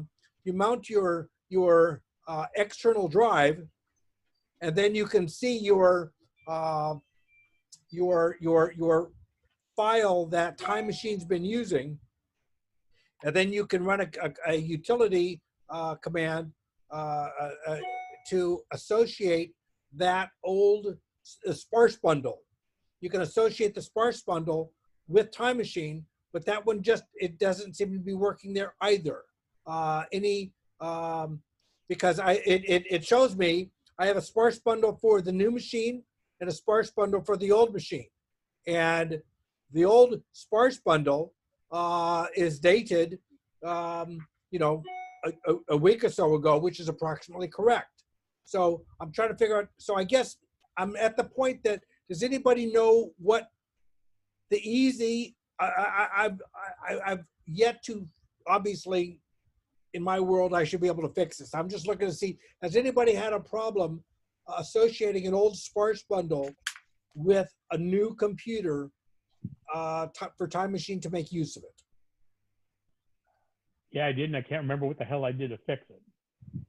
Oh boy. Because when I've tried that, I've gotten errors in that the file could not be found when I run the command in terminal. So I get a invalid target. Is the okay, problem. so Robert, let me make sure I understand you correctly and everybody else. So you've got a new machine, an old machine, and you started up the new machine, setup assistant for some reason didn't work. You ran migration assistant, or you're not sure what exactly you did, but you got the new machine eventually more or less working. And then some time passed and you discovered, lo and behold, your photos library didn't get moved over or copied over from the old machine. And you have those files, that photos library folder containing them somewhere in one of your Time Machine backups. But the problem is how to get it from there onto the new machine. Is that correct? Exactly right. And in terminal, there is a command you can run to inherit a previous backup, a sparse bundle. Okay. And what I'm getting is an invalid target. And I'm just wondering if anybody's familiar with that kind of error. So that's, is that the tmutil command you were Correct. using? Yes. Okay. Yes. You sudo tmutil inherit backup, and you specifically call out the path of the sparse bundle, and theoretically it inherits it. But I'm not having that luck. It's giving me an invalid target. I'm wondering if anybody has running that same kind of issue, has run into that issue. No, but there is all kinds of information in the Apple stackexchange.com on repairing time machine sparse bundle that will Okay, no so longer Robert, mount. I'm looking at the man page for TM Util right now, and it says inherit backup, claim a machine directory or sparse bundle for use by the current machine, requires root privileges. Okay, so did you Yeah, I run see it that as, too. did you run it as root first of all? Right, right. Yes, I have enabled root and run it as sudo. Yes. Okay. Boy, this is a very difficult, thorny problem.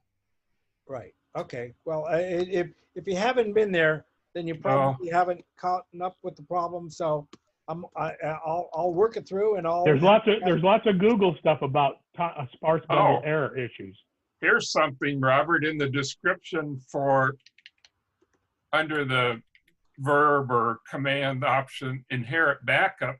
In the description there, it says inheriting is typically only one step in the process of configuring a backup for use by a machine.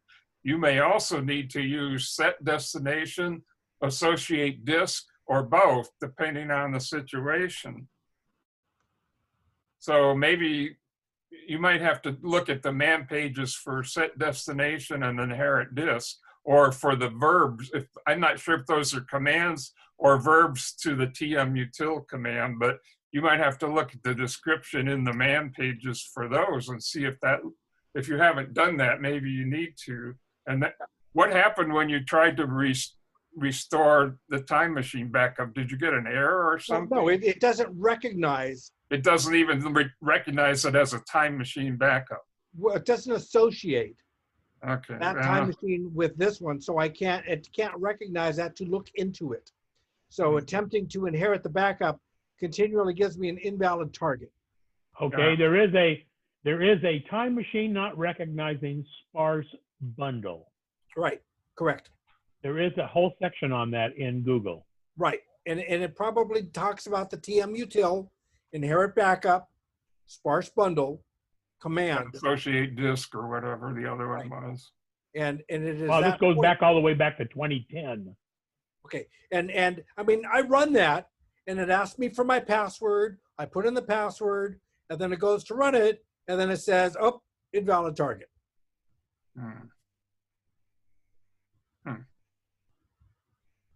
Okay, not a problem. Move on. I figured either I'd luck into it that somebody else has pounded on this and found some nuance, but I'll get there. I've never had it come up with this difficult. It was something that if it happened to me, I know it's going to happen to someone else. So I thought, of course. Okay, here's another consideration, Robert. If you ran that utility, TM Util, as root, which they say you need to do that verb, that option. Right. Maybe it's setting root privileges on, oops, hold on. What the heck's going on? Oh. I'm sorry for the interruption. Maybe something about the backup set itself is getting its privileges changed to a root, to its ownership changed to root. And when you go back, and I assume you're trying to restore in the normal GUI using the time machine restore function. Ultimately, that's what I will do. Okay, so when you go back to do that and you're not in the root account, all of a sudden you don't have permission to do it because the backup has been set to root or something. Root allows you to run the command, and I can run the command, so I know that I have privileges. It's merely a matter it does not happy with the target. And there's something which is typically, check your spelling. Okay, here's another suggestion, and it's a little bit dangerous, but you're a big boy. I know you probably know the dangers better than I do. And I have experimented in the recent past with seeing if I could log into the Mac GUI, including the Finder and all that good stuff, as the root user. And I found that, lo and behold, yes, you can, although it may be more difficult on Catalina than on older operating systems. I wasn't on Catalina at the time. but it should probably still work. Maybe if you do everything as root, including restoring the time machine back up using the GUI and the normal time machine restore from the GUI, maybe it'll all work. If there's some kind of weird permissions thing going on, I don't know. That's just a suggestion. We're not in the permissions world. We're into an invalid target world, which means that it just does not it's just not happy with the target as it's being typed. Well, yeah, but that doesn't tell us why it's not happy with the target. Maybe it's not happy because the permissions are wrong. You would think it would give an error that says target has invalid permissions, but I know programmers don't always put up errors that are as specific as they ought to be. So I can't guarantee that that's right. I'll let this go and move on to more generic stuff because it's something I just have to pound through. I just thought maybe somebody would say. That's kind of the only ideas I have there, and read through the man files on some of the things we just talked about. Right. If you didn't already, but I'm good. All right. Let's move on to something more generic, and I'll let you know what secret was next month. I've got a question. I just got a new MacBook Pro, and I've got an old 2015 one that I need to move the files over. And I started getting into this migration thing, and I'm not exactly sure how to go about doing this. I guess there's 3 ways to do it. And one was just connect the Thunderbolt port on the old machine to the new machine. But it talks about if you do that, you got to go into something called target disk mode. yes. Okay, can I tell you my recommendations? Definitely. I've been down this path a few times now. What seems to work the best with fewer problems and errors is to use target disk mode. It's not that complicated or technical. And the reason for it has to do with things like being able to run Setup Assistant instead of Migration Assistant. And if you read the Joe Kissel books that we talked about earlier, that I mentioned earlier to somebody, he talks about in one of the sidebars in his books, Take Control of Upgrading to, blank, Whatever. Fill in the blank of your operating system. One of the sidebars in the upgrading books is having to do with Setup Assistant versus Migration Assistant. And one of the differences is Migration Assistant does not know how to merge 2 or more accounts into one.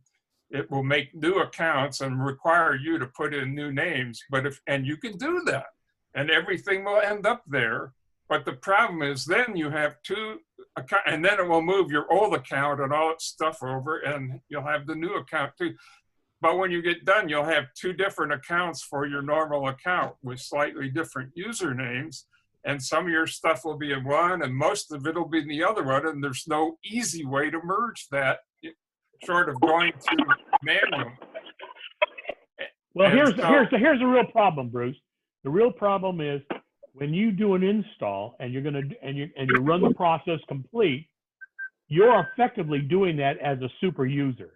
You're not doing it as Greg or Fred or Sam or Pete. That's so correct. It just moves everything over because it can do whatever it needs to do. Right. When you bail out halfway in between, and now you start up Migration Assistant and you've logged in as Greg Locke, and now I'm going to move files over here that are also Greg Locke. You can't overwrite the files that already exist because they're active right now. And also they're not the same user, and you wouldn't have permission necessarily to do that. There's a way, the easiest way to do it after the fact is to create a brand new user called Floyd or Turbo or whatever you want to call it that has admin process, and then run Migration Assistant and tell it to overwrite everything.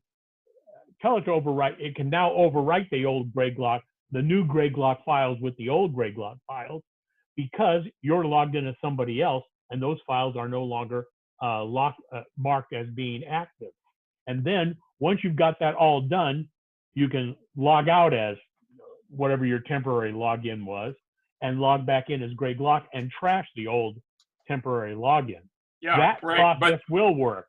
But that if you probably do it all, would work But It does work. I've done it lots of times. okay, but there's an even better and easier way, and that is to skip Migration Assistant altogether and just use Setup Assistant the first time when it runs.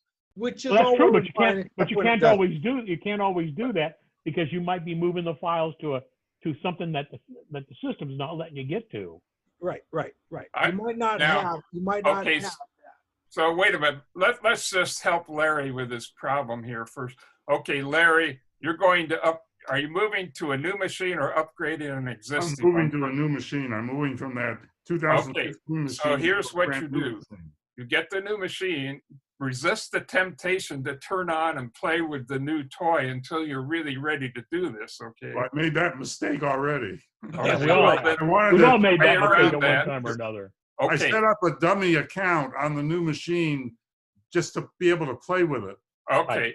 All right, so you're still okay. The dummy account won't get touched. One thing about Setup Assistant, it ignores existing accounts as long as they have different names as the ones you're moving from the old machine. And yours obviously is a different name, so everything will stay there. The account will be there, username and password, all the same. Okay, so now on the old machine, you need a cable and possibly an adapter to connect the old machine to the new one, okay? And it's important you have to have the right one depending on what interface is on the old machine and what one is on the new machine. The new machine has just Thunderbolt. The old machine has apparently 2 USB ports and 2 Thunderbolt 2 ports. Okay, is the new machine a Thunderbolt 3 port like USB-C or Yes. what? Yes. Okay, you will need a Thunderbolt 2 to Thunderbolt 3 adapter from Apple or other source. I recommend just don't mess around, go on Apple's website, find the store, find the cables and adapters, find it, buy it, get it shipped to you and be done with it. It's not that expensive. Right. You will also need, because I think the adapter is just a little short thing, you'll need a cable such as a Thunderbolt 2 or a Thunderbolt 3 cable. Probably either one would work as long as it has the right connectors on both ends to connect the adapter to one computer at one end and the other one at the other end. Now, once you have the correct cable and adapter, now you're all set. You've got the hardware part down. Now it's time to do the Bruce, Back up. Bruce, why couldn't he just, if he has a switch, why can't he just plug both of them into the same switch and be on a network? Ethernet. You mean do it over the network? Right. Well, you can, but my experience with doing Setup Assistant over a network, it's slower. Has, well, not just speed, but actual problems. The club here, I tried to do it that way and it eventually hung and it went for a long time and with the progress bar stopped and we had to manually abort it. And that's not the only problem. It's not that it wouldn't work in theory, but in practice, my experience has been that doing it over a network cable or connection, you don't even need a hub. You can just connect a Cable to cable, network yeah, cable from one to the other. As long as you can connect them. That has been not, it's been less than stellar, okay? It's been not as reliable as you would think, at least in my experience. Maybe other people have had other experiences. And I'm not going to promote it because I had problems and maybe that was the reason. I mean, it all seemed to work. Right. But ultimately it didn't. There was a problem. And in our case, like we were moving the club here in Washington from an old MacBook Pro to a brand new one they had just bought. And I was the designated mover. And so, and we didn't have the proper adapter handy to connect, you know, the FireWire Thunderbolt 2 or Thunderbolt 3 from one to the other. I should have stood my ground and lobbied until we got that, but they were insistent they wanted to go ahead. So, okay, we have network cables. Those are easy to come by, right? Right. We just plugged in our what is it? Anyway, you know, they look like a wide telephone connector, the network connection cables. Anyway, we plugged one end of the cable into the network connection on one end and the other to the other machine. And when it gets to that point where it asks you, do you have data from another machine? Yes. And then it asks, if so, then it asks you, where it is or what connection or whatever, you say network or whatever, it'll appear to work, and it looked like everything was fine. Well, as far as we can tell, it actually did move everything, but who knows? There's no way to be sure because we had to stop it before it was done. So there's no way in heck for any of us to know whether there was anything that didn't get moved over that should have. We're just taking our chances with that. So, but that's now, true of any. That's true. that, That's true of any kind of migration. You never know for sure if it's. That's true of any of them. Any of the migrations. No, it isn't. Matter, I've had very good luck with the target disk mode because. No, so have I. So have I. And but, I've never but had. But unless you want to go through it, what I've always done is I've gone through and counted the number of files and then counted the size after the fact. I've never once had any kind of problems doing it in target disk mode, which is what I'm about to tell our friend Larry here. Yeah, I still think that's the best way to do it if you can. So all I really need is a cable that connects the Thunderbolt 2 output of the old machine to the Thunderbolt 3. That's correct. Yeah, a cable, and probably the adapter will probably be separate from the cable, but you'll have to plug the long cable, because obviously the adapter is only a few inches long. You can't get the machines close enough, you know. And you also have to pay attention to the connectors. You might end up with two male connectors that you can't plug into one another or something like that. So, but once you get a cable that will go from Thunderbolt 1 or 2 on one end to Thunderbolt 3 on the other end with cable and adapter and everything, you're all set. How do I identify the adapter that I need? If on Apple's if you're looking on Apple's store, like I recommended, right? It will call it. Apple doesn't call Thunderbolt 1 Thunderbolt 1. They just call it Thunderbolt. Thunderbolt. So it'll say either Thunderbolt 2 to Thunderbolt 3 adapter, or it'll say Thunderbolt/Thunderbolt 2 to Thunderbolt 3 adapter. In other words, it works with 1 or 2 on one side and with 3 on the other side. Okay?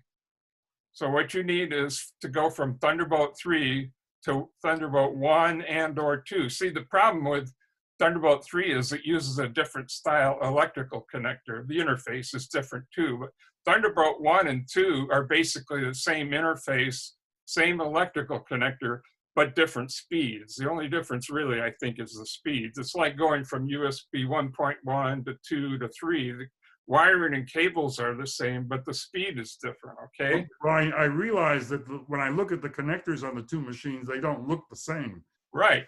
So I realize that. But the cable that comes out of the old machine, what, goes into the adapter? Yes. Or, well, it doesn't. The adapter goes into the new. It doesn't matter whether you put the long cable on the end of the adapter that goes to the old machine or the end of the adapter that goes to the new one, as long as it works. For instance, you could have a Thunderbolt 3 to Thunderbolt 3 cable and connect it to the Thunderbolt 3 end of the adapter, and then plug the other end of the adapter, which is Thunderbolt 1 and 2, into the old machine in the Thunderbolt 1 or 2 port. Or you could have a Thunderbolt 1 or 2 cable to Thunderbolt 1 or 2 cable, a Thunderbolt 2 to Thunderbolt 2 cable, plug it into the Thunderbolt 2 adapter, and then plug the Thunderbolt 3 end of the adapter into the Thunderbolt 3 connector on the machine. Are you with me so far? Okay, yeah. Okay. It doesn't matter which end of the setup the adapter and the cable go on, as long as everything mates up electrically, has the right kind of connectors, and it should work. The adapter, I just found it. The adapter, it's called a Thunderbolt 3 to Thunderbolt 2. Right. $49. That's it. Spend the $49. Even if you never use it again, it's worth it. It'll save you a trip to the Apple store or any other. Then you can rent it to other people. Right. Greg, you might want to email the link to him or something. I will. Okay, thank you. Okay, now that's the first step. That gets the hardware connected. Next step is you have to boot the old machine into target mode. That's pretty easy. Shut it down all the way, not just put it to sleep. start it back up and hold the T key. T Okay, is in are those- target. Are the instructions that Apple has online, are those pretty good? I don't know which ones you're Well, referring to. I printed out a set of instructions, theoretically, how to do it. Well, let me just tell you, and then, I can't comment without reading through it. I don't think we want to take the time I right need to now. write this down. We've taken enough time already, but what I'll just tell you the procedure that will work and that I use. Okay. If it matches the Apple directions, so much the better. I hope it does, but Okay. I don't know. But, okay, so now you've got the cable. You can actually make the connection now or wait till later. My choice is to wait till later, but it doesn't matter. But you boot the machine, the old machine, in target mode by holding the T as in target key down. Hold down the T key. You'll know it's in target mode because on the screen of the old computer, you'll see a large icon slowly drifting around the screen. And what the icon looks like will depend on what kind of interface. If it's FireWire, it'll look like a big FireWire icon. If it's Thunderbolt, it'll look like that lightning bolt thing, and so on. So you'll see that and you'll know you've done the right thing. If you don't, if you happen to miss it and the machine comes up to the desktop or the login screen, just shut it back down and try again. But once you get it so the logo is showing, then you know that disk is in, or that computer is in target disk mode. Now, once it's in target disk mode, it's basically just a big, dumb, expensive external hard drive. It's not really functioning like a Mac anymore, okay? Okay. It's just a hard drive that happens to have a keyboard and a mouse connected that aren't being used right now. Okay, so now with the new machine, you start it up, and you said you've already started it up once, so I'll go back and I'll tell you how to remedy that in a minute. But okay, with the new machine, on a brand new out-of-the-box machine, when you start it up, you will get to a point where it'll ask you if you want to move stuff from an old machine, and you say yes, and then it will ask you from a hard drive. I think the question you want to check is from a hard drive, time machine backup, or something else. I don't remember this, but you answer the one for hard drive, and then it will ask you which of those you want: time machine backup, external hard drive, or something else. Remember, we're treating this as an external hard drive, so you pick external drive, just as if it was a Seagate or Western Digital external drive, only you've got this Mac computer there, okay?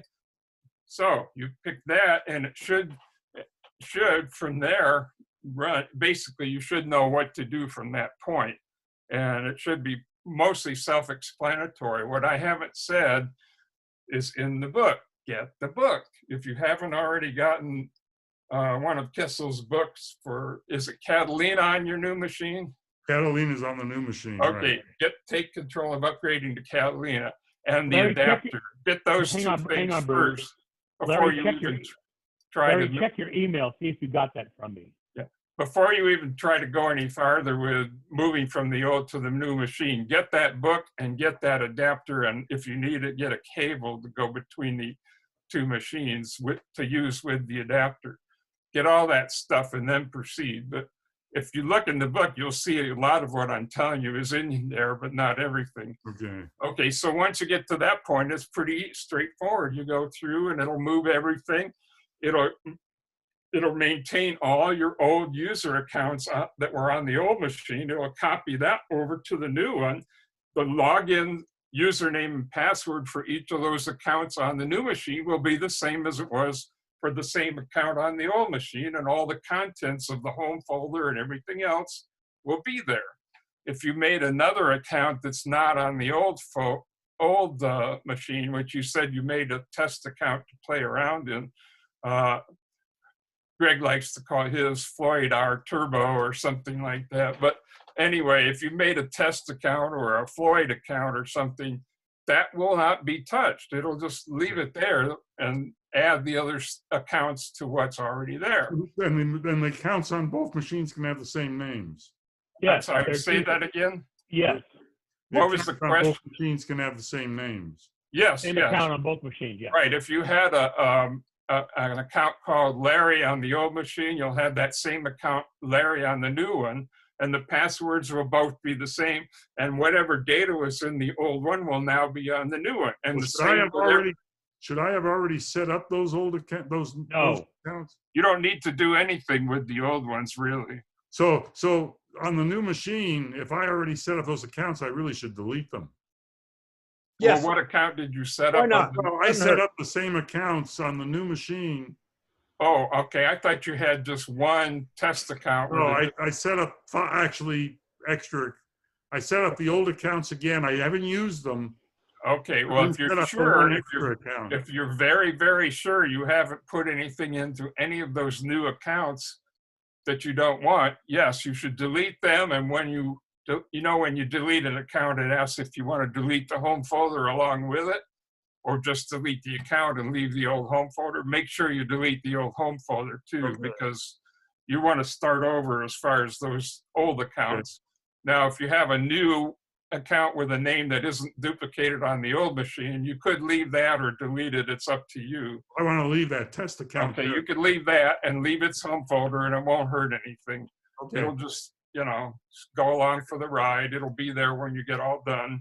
You can log in and play around like you've been doing, but all your new stuff will be there. Now, you have a special situation here, right, where you already booted and ran Setup Assistant, didn't you?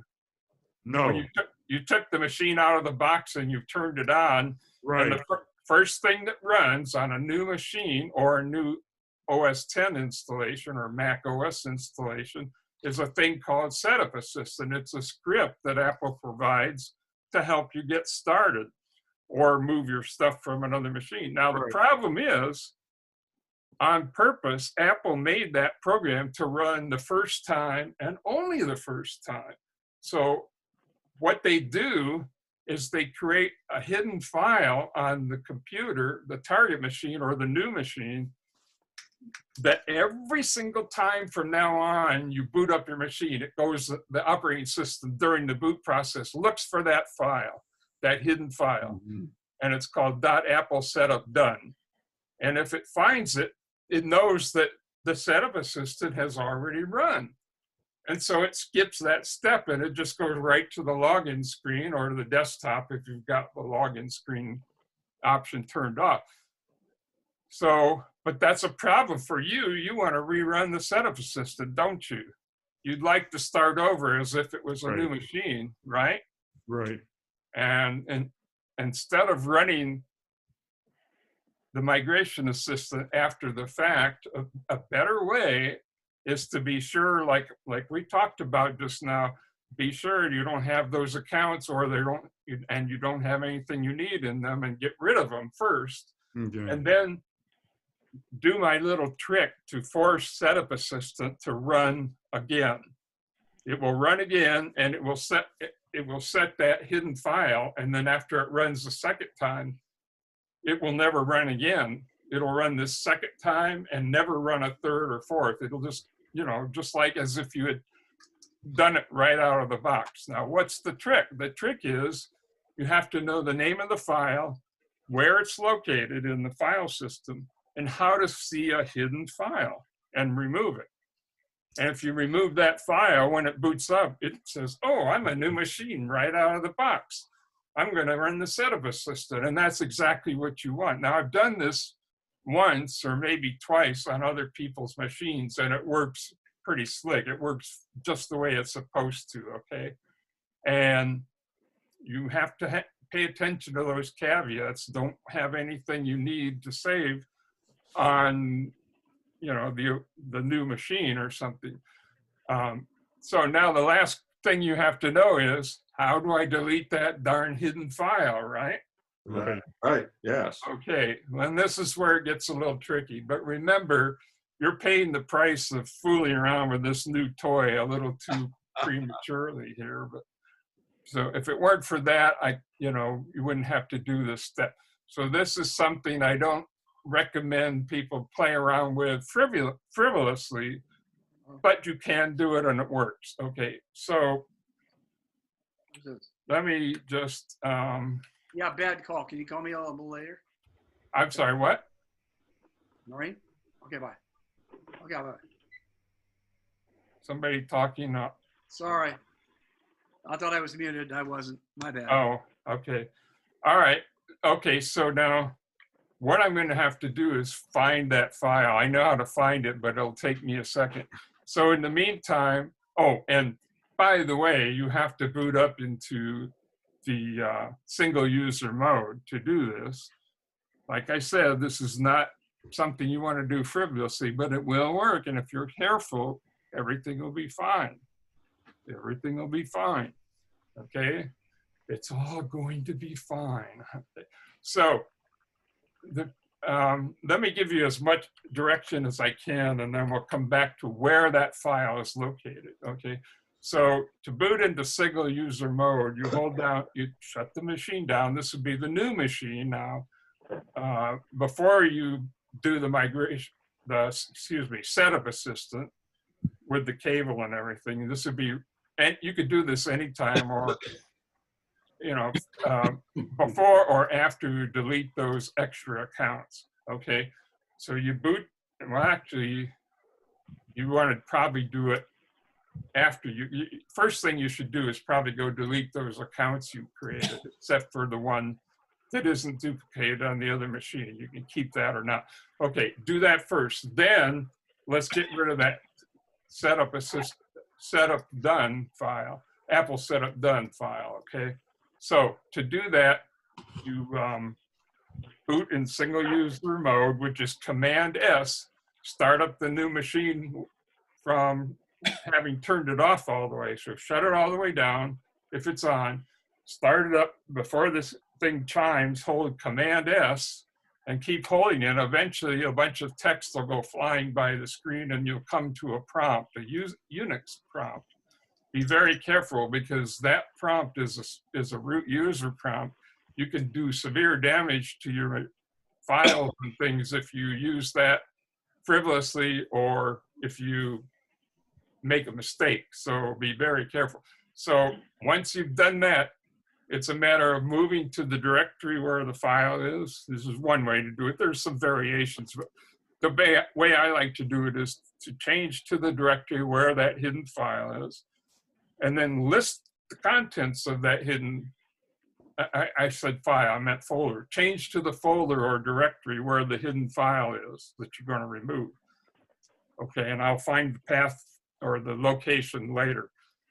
So you change to that file or folder, change to that folder or directory, not file. Change to that folder, and then list the contents of the folder and make sure that you can see that hidden file there.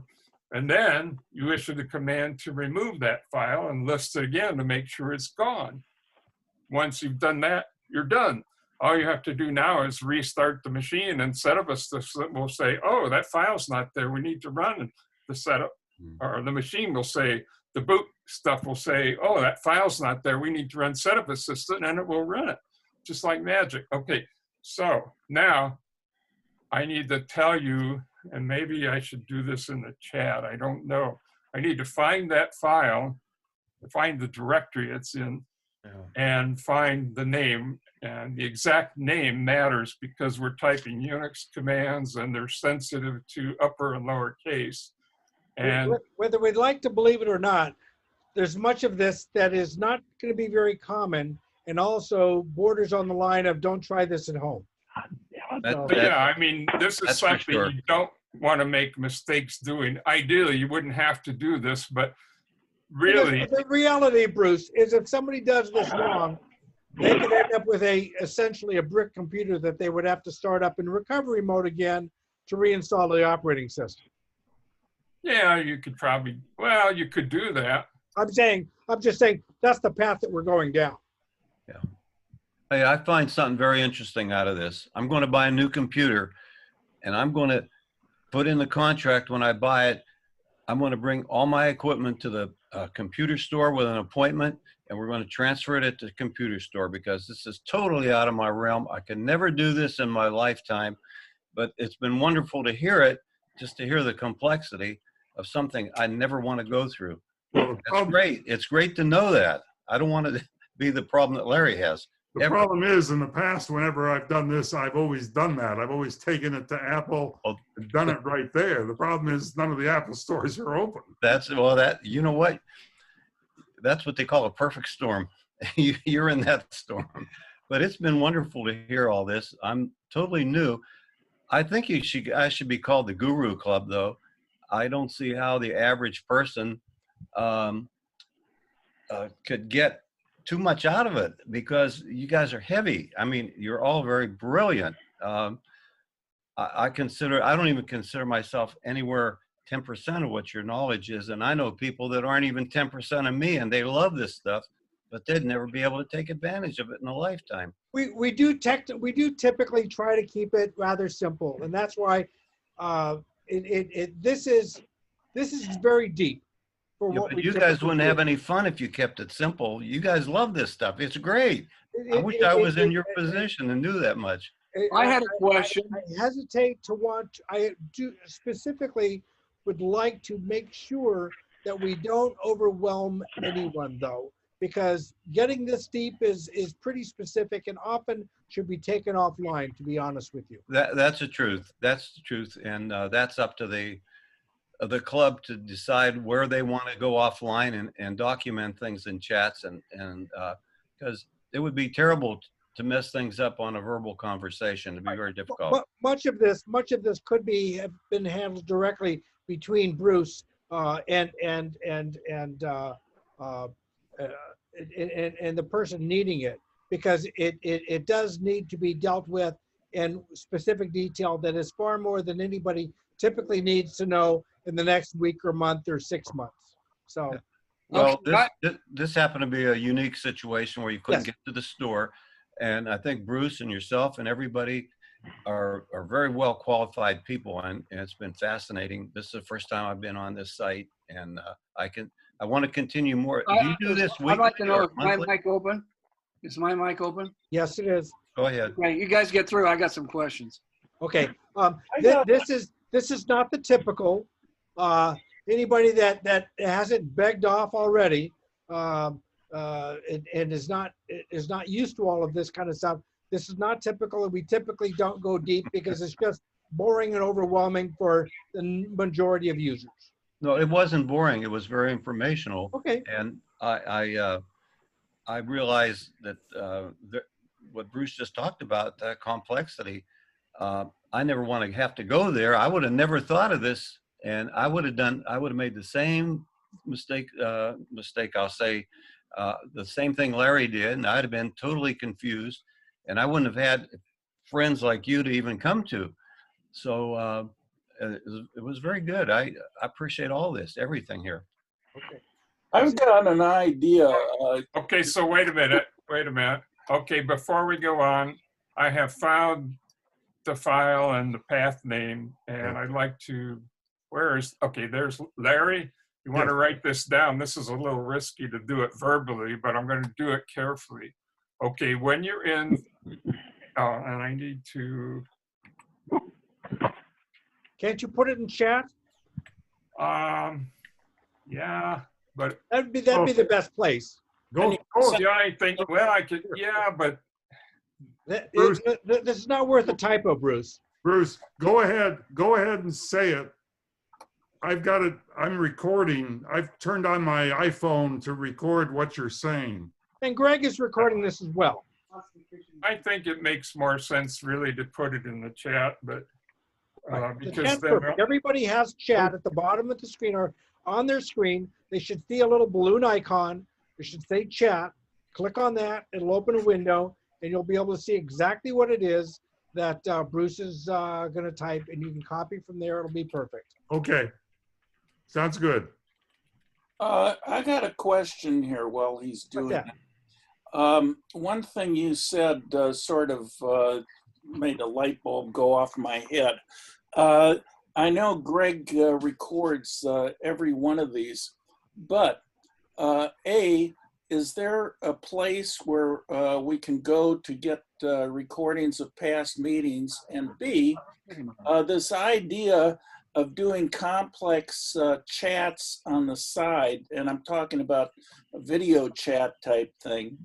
would it be a good idea when someone has something like a really technical question and that's going to take some time, to, at a time other than our regular meetings, to set up a video chat and record it, and then also put a link to it wherever we put the availability of our regular meetings recordings. That way, anybody who's interested in that topic could come back at a later date, could come back and could go into that chat on that specific topic. Right. That's a terrific idea. Have it all there. Great idea. Create a library of technical conversations. Do you have the capability of that, Greg? Yeah, do I want to do it? No. We don't care if you want to. We Greg want to know says, if you can. Greg says it sounds like a great idea. Go right ahead, Bart. Right. Sounds like a great thing. That's why they're paying them the big bucks. That's right. Well, Okay, actually, well, Bruce, you want to go ahead and just put it in the chat and. I'm doing that now. I'm typing it up, so I'm Oh, going to good. put it in the chat if I can get it All done. right. Off this topic. Back to Greg. Although we might have caught Greg during breakfast. Yes, we did. what I'm thinking though is that if you're recording a chat, you know, on a specific topic, there might only be 2-3 people involved in it, and one of them would not be might not be Greg.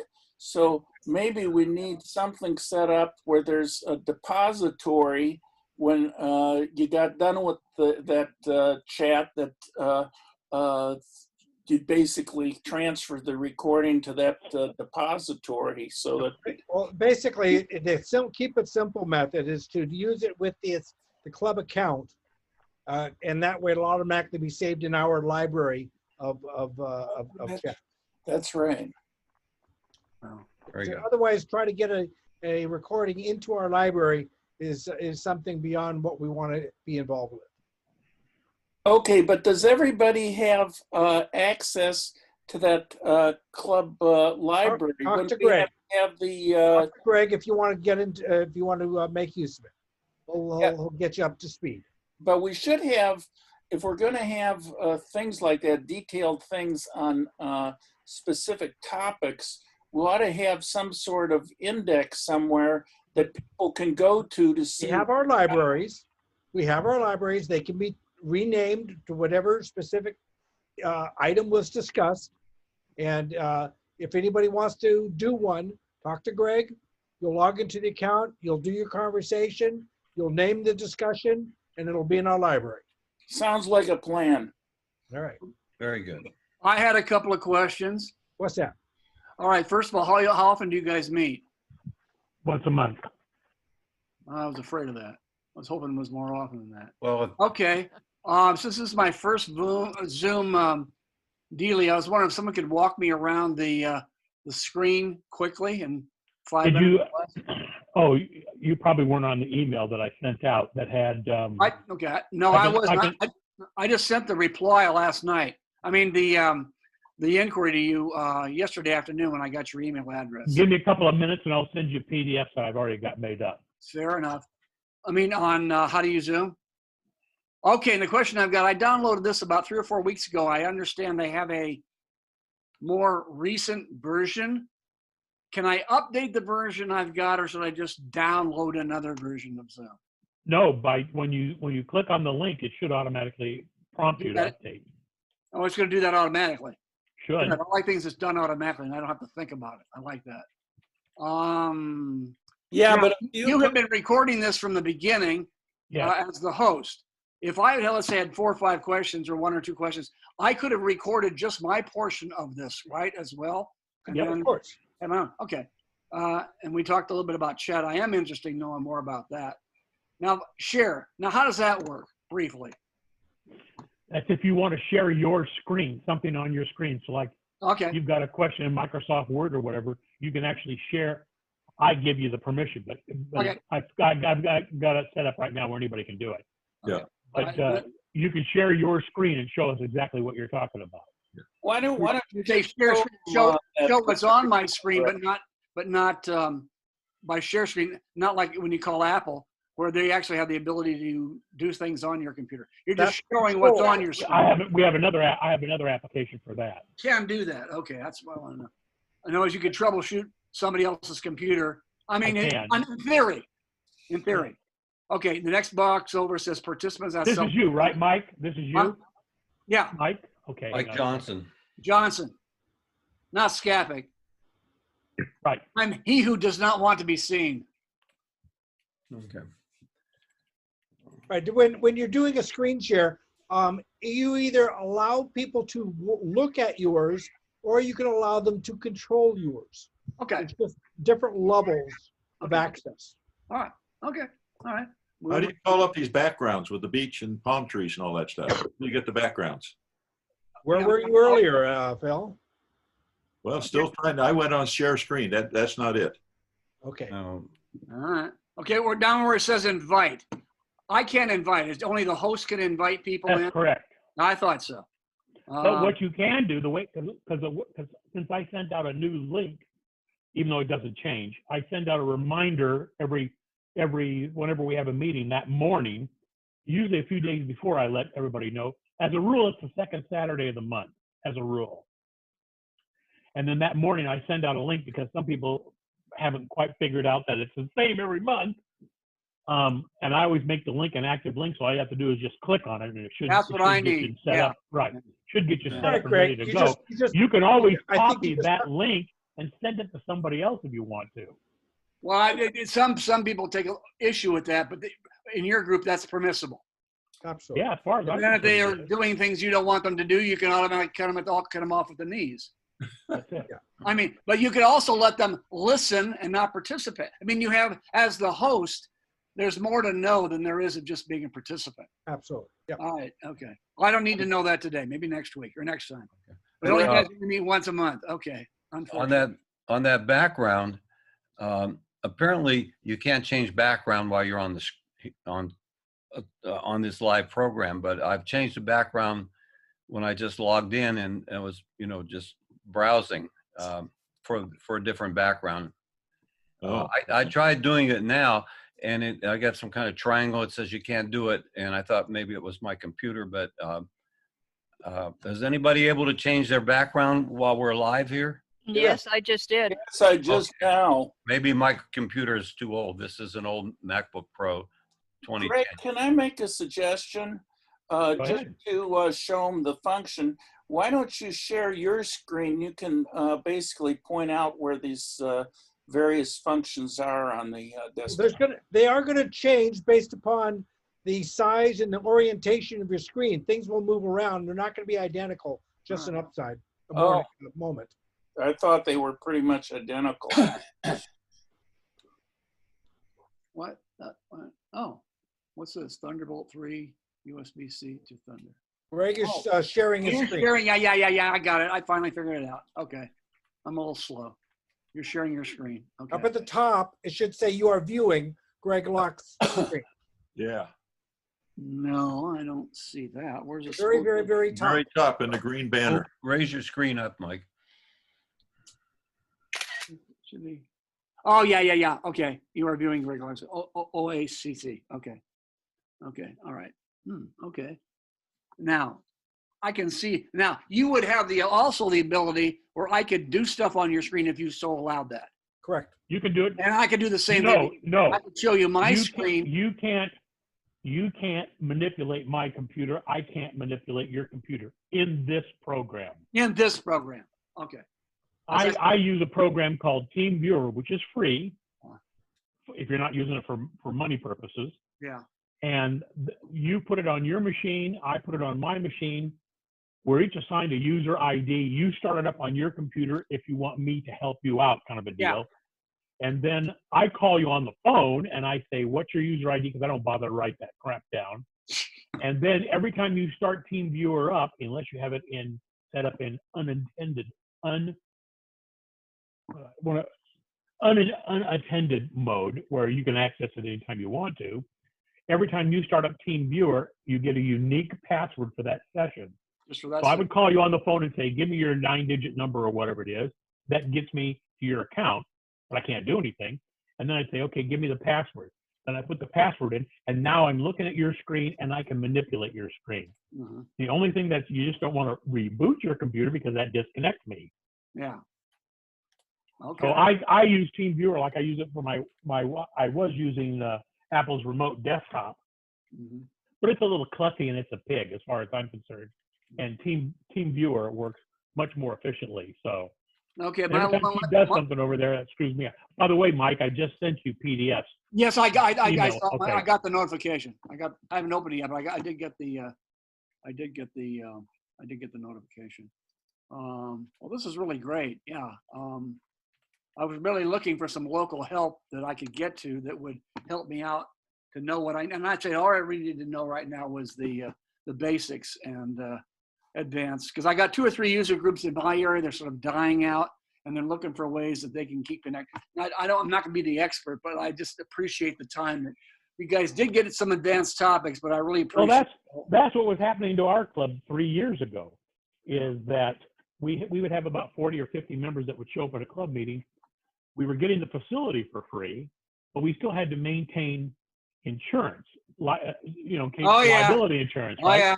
Oh, we yeah. weren't taking in enough dues to break even on the insurance. Yeah. And so I had told the treasurer at the time, I said, I think we're just going to have to kiss this off. Maybe we can do something online. And I ran across this program. Yeah. Well, I think this is the way. I think this is the way to go. I think by necessity of COVID-19, but as I say, I think this is going to be around. I think it used to be nice to know. Now it's a matter of necessity. Well, I'm only sorry I didn't buy stock in this company before COVID-19 started out, because they just went public a couple of months ago, and now the stock's gone through the roof. Yeah, I bet. Where are you located? Me? I'm in Anaheim Hills. Where are you at, Mike? I'm in Claremont, about okay, 3.5 miles away from Scappic. That's not far Okay. enough, but that's okay. You know. You heard me say that, Mike. Yes, I'm glad it's sort of the social distancing has had some benefits. I just got to figure out some way of cutting off his phone calls. Good, but you know, in some respects, this whole thing is working out for me. But I have a problem that you can help me with. What? Go ahead, Rob. Go ahead, Bob. Okay. My problem is that you see that I have a great screen, which is black. And the reason for that is I've been, while listening to you, I've been working around here, and it says you have no camera attached. It's showing up. Yeah, only happened in the past day or two. I go over to, let's see, photo booth, and it says no attached camera. And so something happened with. All right, go down lower left-hand corner where it shows where it shows the microphone and the video camera. Does the video say start video or stop video? It says start video with the line through it. Click on that. Click on that. Zoom is unable to detect a camera. Okay, then click on the up arrow to the right of that. There, to the right of start video? Yep. There is you should no get arrow. a pop-up, and it should say FaceTime ID, camera built in, or you show a camera, select the camera option in there? Nope. Do you have a camera built into your computer? Oh yeah, it was working a day or two ago. Go to video settings. Go to video settings where? To that, in that little pop-up arrow to the right of the start video of the little camera down there. That pop-up arrow, the bottom entry is video settings. Uh-huh. And then in the sidebar, that window, it says general video, audio, yada, yada, yada down the line. Go to the second entry down, which is video. Click on that. Now, to the right of mute, there's an arrow there and all kinds of settings there. That's from the internet, but there is none around. He's in the wrong arrow. Yeah, he's going the wrong arrow. Yeah. Down there in the lower left-hand corner, you have mute with the microphone. Yes. Those aren't showing you what's currently set. Those are showing you what will do when you click on them, okay? So where the little camera is, to the right of the camera is the pop-up arrow. Click on that, and the bottom entry should say video settings. There, I see no pop-up arrow here to the right of start video. No arrow? No. It just says Zoom is unable to detect the camera. And the same thing, I said, I went to FaceTime, and that worked before also. And it says, Okay, wait a minute. You still have FaceTime running because only one device can use the camera at a time. So do you still have the FaceTime program running? I don't think so. I suppose I can go to applications and see. Well, if you've got your menu bar up, if you've got the regular icon menu bar up, there should be a little dot to the right of it or below it, depending on whether you got it on the side or on the bottom. And the dot shows that the application's running. Let's see.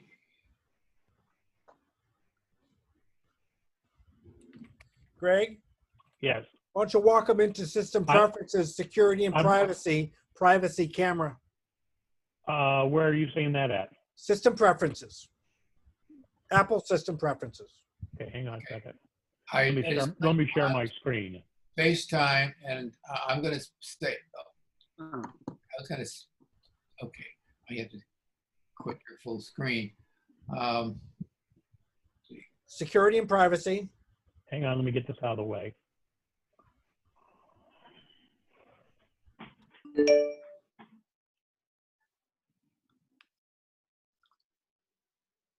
Privacy, okay, camera. And okay, he's got that triggered. Okay. No, that's mine. We're looking at my screen. Oh, that's true. That's true. There you go. Thank you, Greg. Go ahead. So Mike, on your or Ron, on your screen, like Robert said, go to Apple System Preferences, go to Security and Privacy. Wait a minute. How do I get out of full screen here? So, you can hit the Escape key, or you should be able to double click in that window. oh, okay. I hit Escape. All right. Now go to the Apple menu and the System Preferences under the Apple menu. Okay. And the third entry, excuse me, let me get back to that window. Security and privacy, I find it. So Yeah, security and privacy, click on that.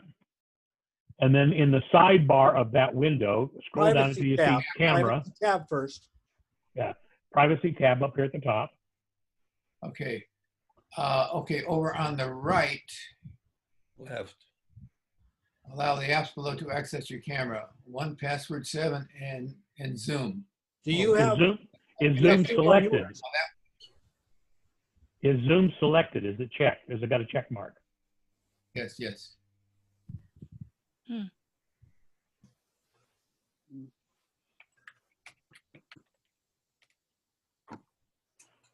Let me see. I'm pretty sure that you can only. Let me see if I can run FaceTime at the same time. I don't think. What kind of computer is this?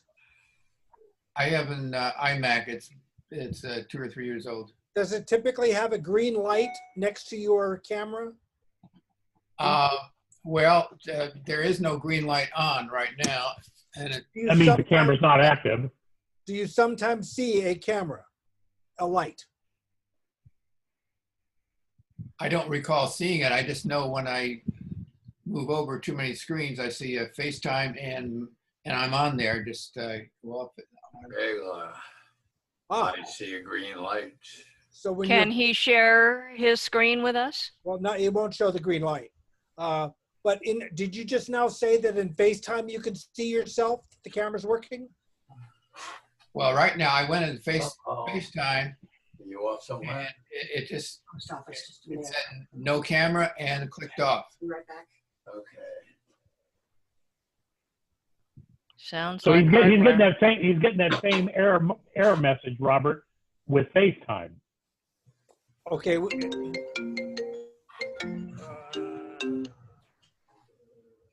was gonna say, okay. Answer my phone. Okay. There's no camera available. So when you went to FaceTime, it also would not show you your face? That's right, and that's just happened. today or just today when I. When was the last time you rebooted your computer? Yeah, I was just going to suggest that. Last night. Reboot your computer and reconnect back up to us, and let's see what happens. Or at the very least, when was the last time you did it? That would have been. Greg, for FYI, my FaceTime shows me a picture separate from the Zoom video. Even though they're both using the camera. Yes. Okay, so it does allow it. I didn't think it did. Right.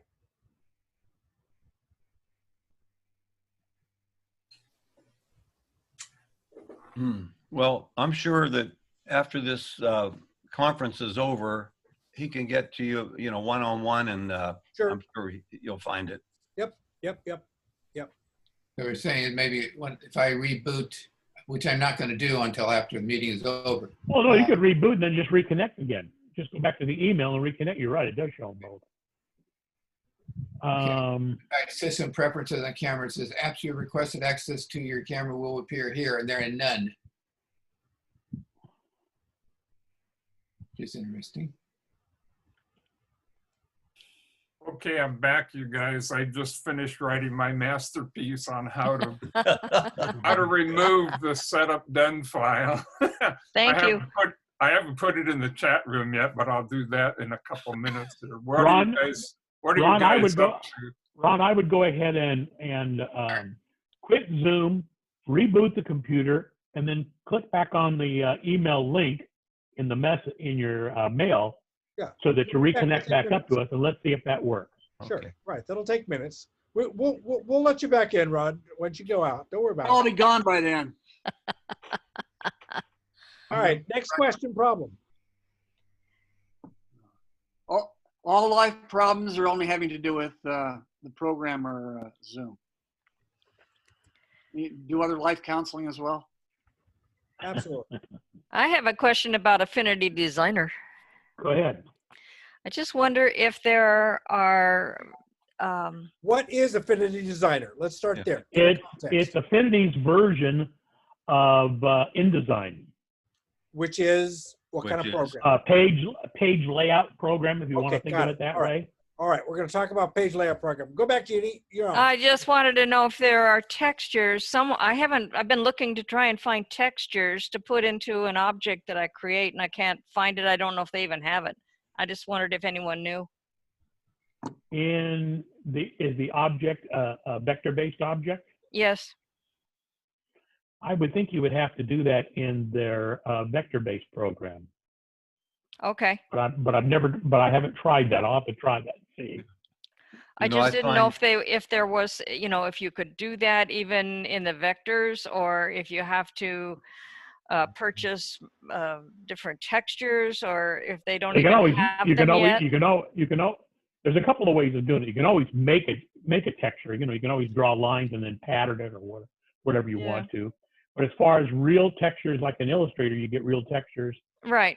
That's what I'm looking for.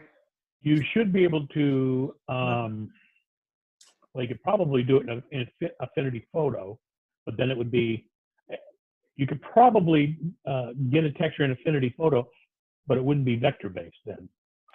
Right. I'll have to play with that. If nobody has them made up, I'm sure there's a way of doing it. There's probably a way in Designer, of sampling it and doing it. Since you're doing vector objects there in Designer. No, but it could be raster objects as well. Yes, I don't care. I'm just looking to see how I can get various and sundry different textures that are pre-made. Yeah, I can go to the trouble of making them myself, but I'd really rather.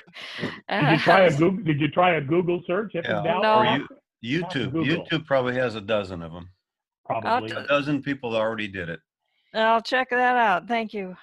Greg, what is your favorite, your Catalina working, your favorite little mouse? Pay attention to where my mouse is. Say that again? Your utility that allows other people to see where your mouse is as you're moving it around the screen. Okay, what about it? Presentation. What utility are you using?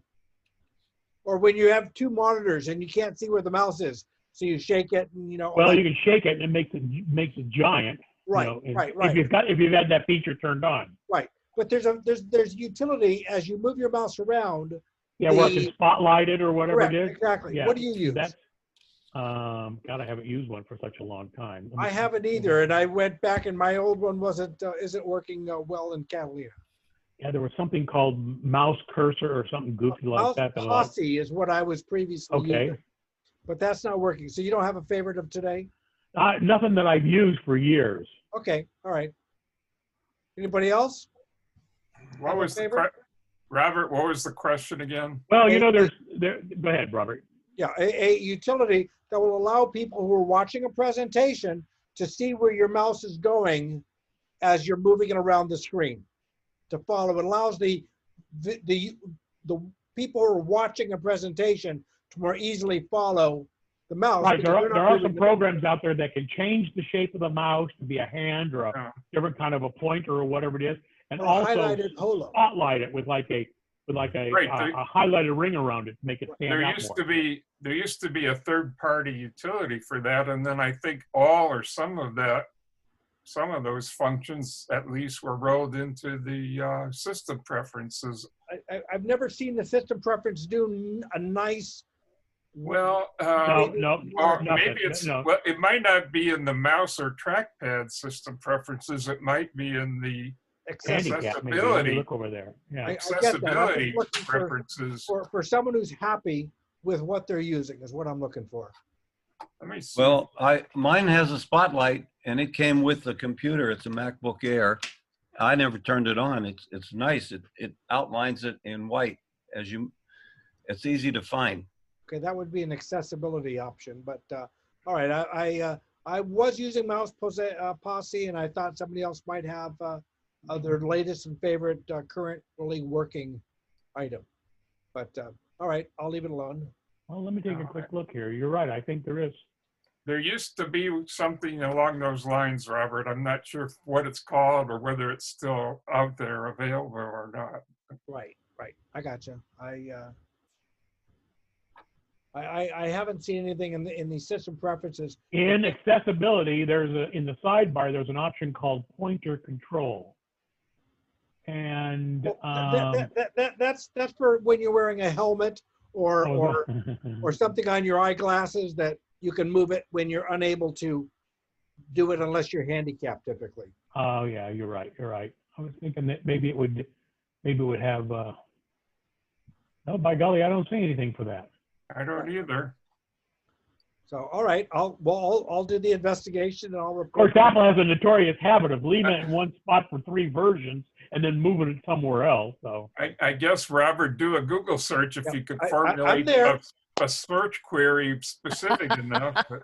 Right. My Google search was Greg, what are you using lately? Because what I was using wasn't. So, all right, moving on.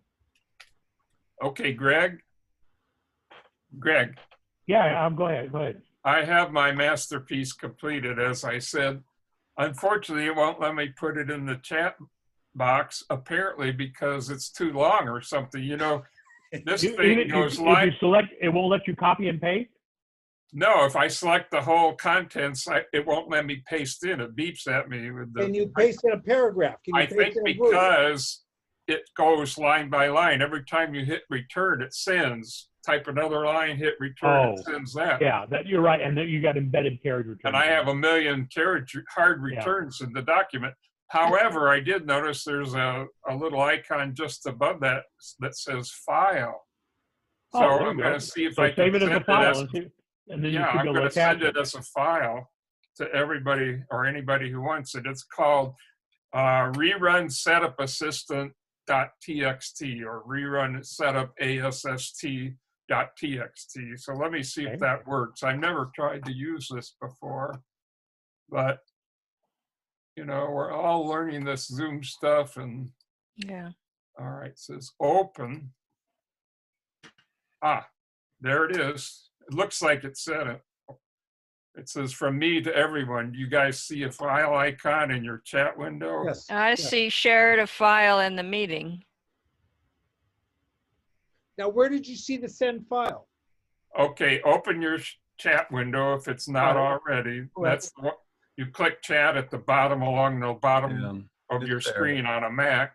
On iDevices, I don't know, but got it. Gotcha. I got it. I got it. Yeah, and then you'll see from me, it's Oh, yeah. from Bruce to everybody, rerun setup ASST, and there's a little icon with a green check mark, which I suppose means it's been sent. I don't know. But Okay, I'm looking for, where do you see the send file item?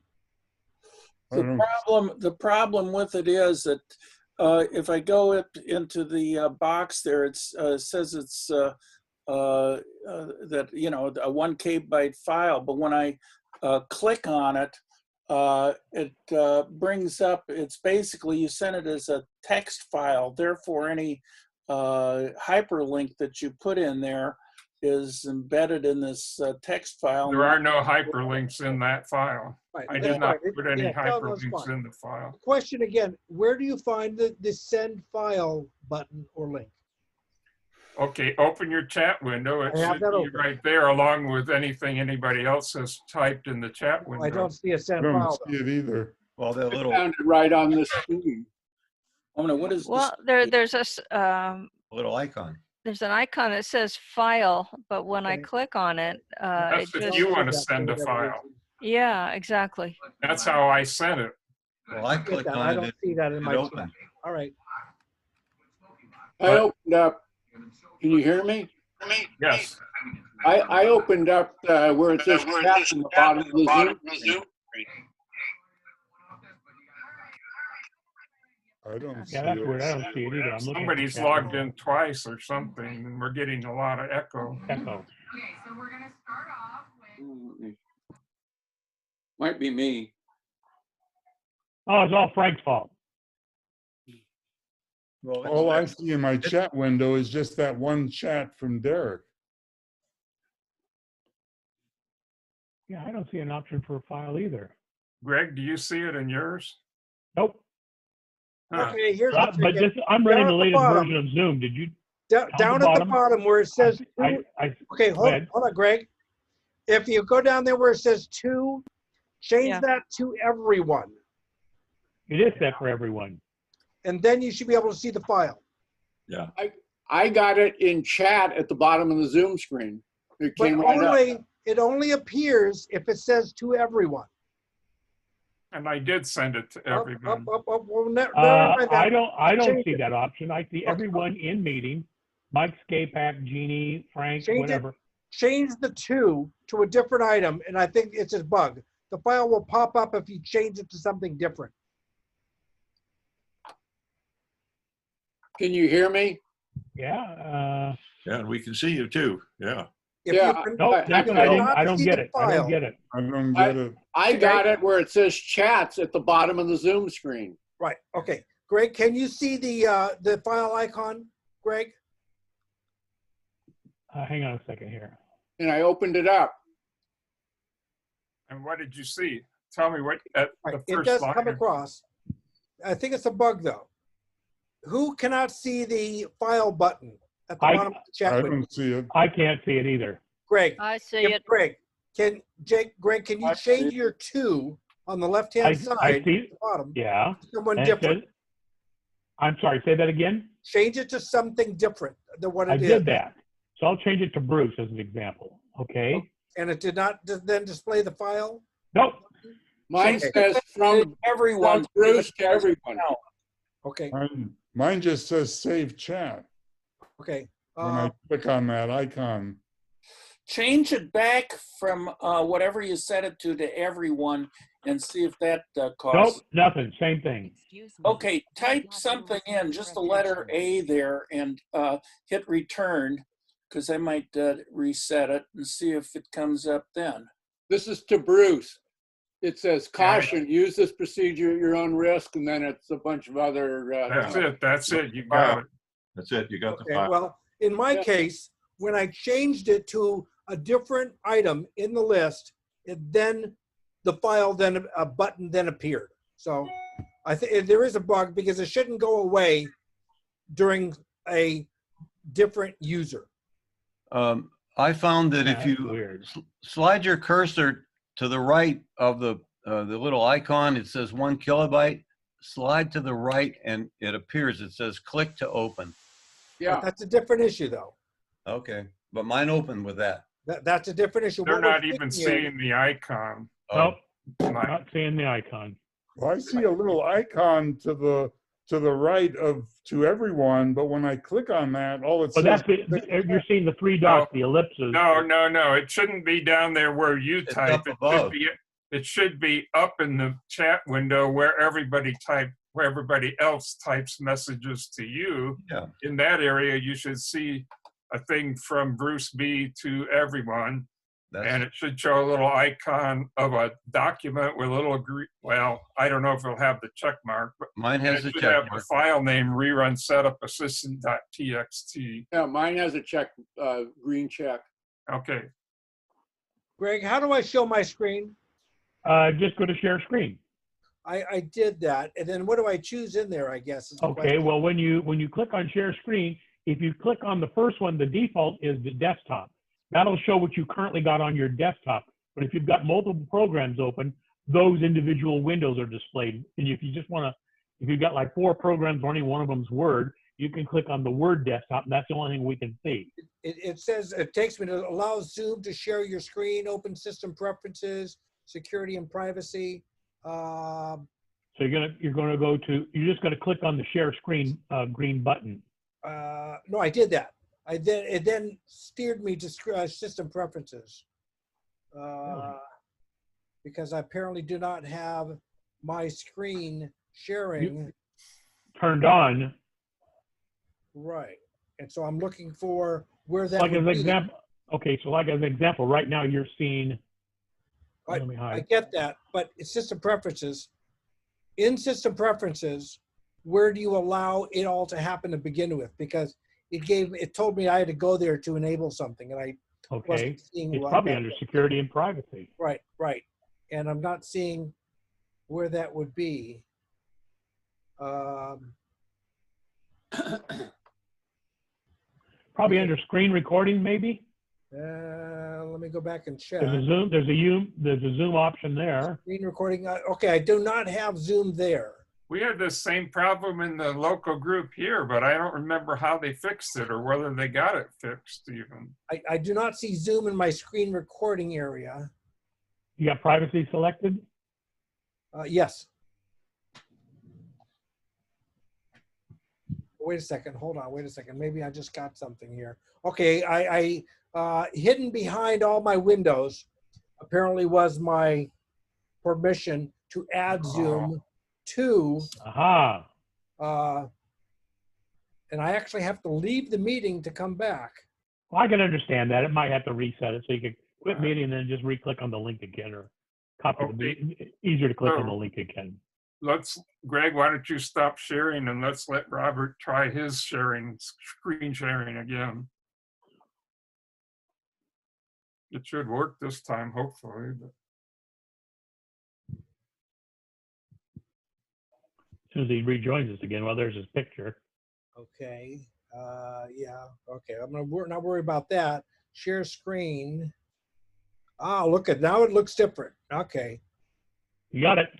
Okay. Yeah. There we go. There we go. Okay. So now if I go back to my Zoom, which I'm supposedly in, where's my screen? Where was my screen that I was looking at just a moment ago?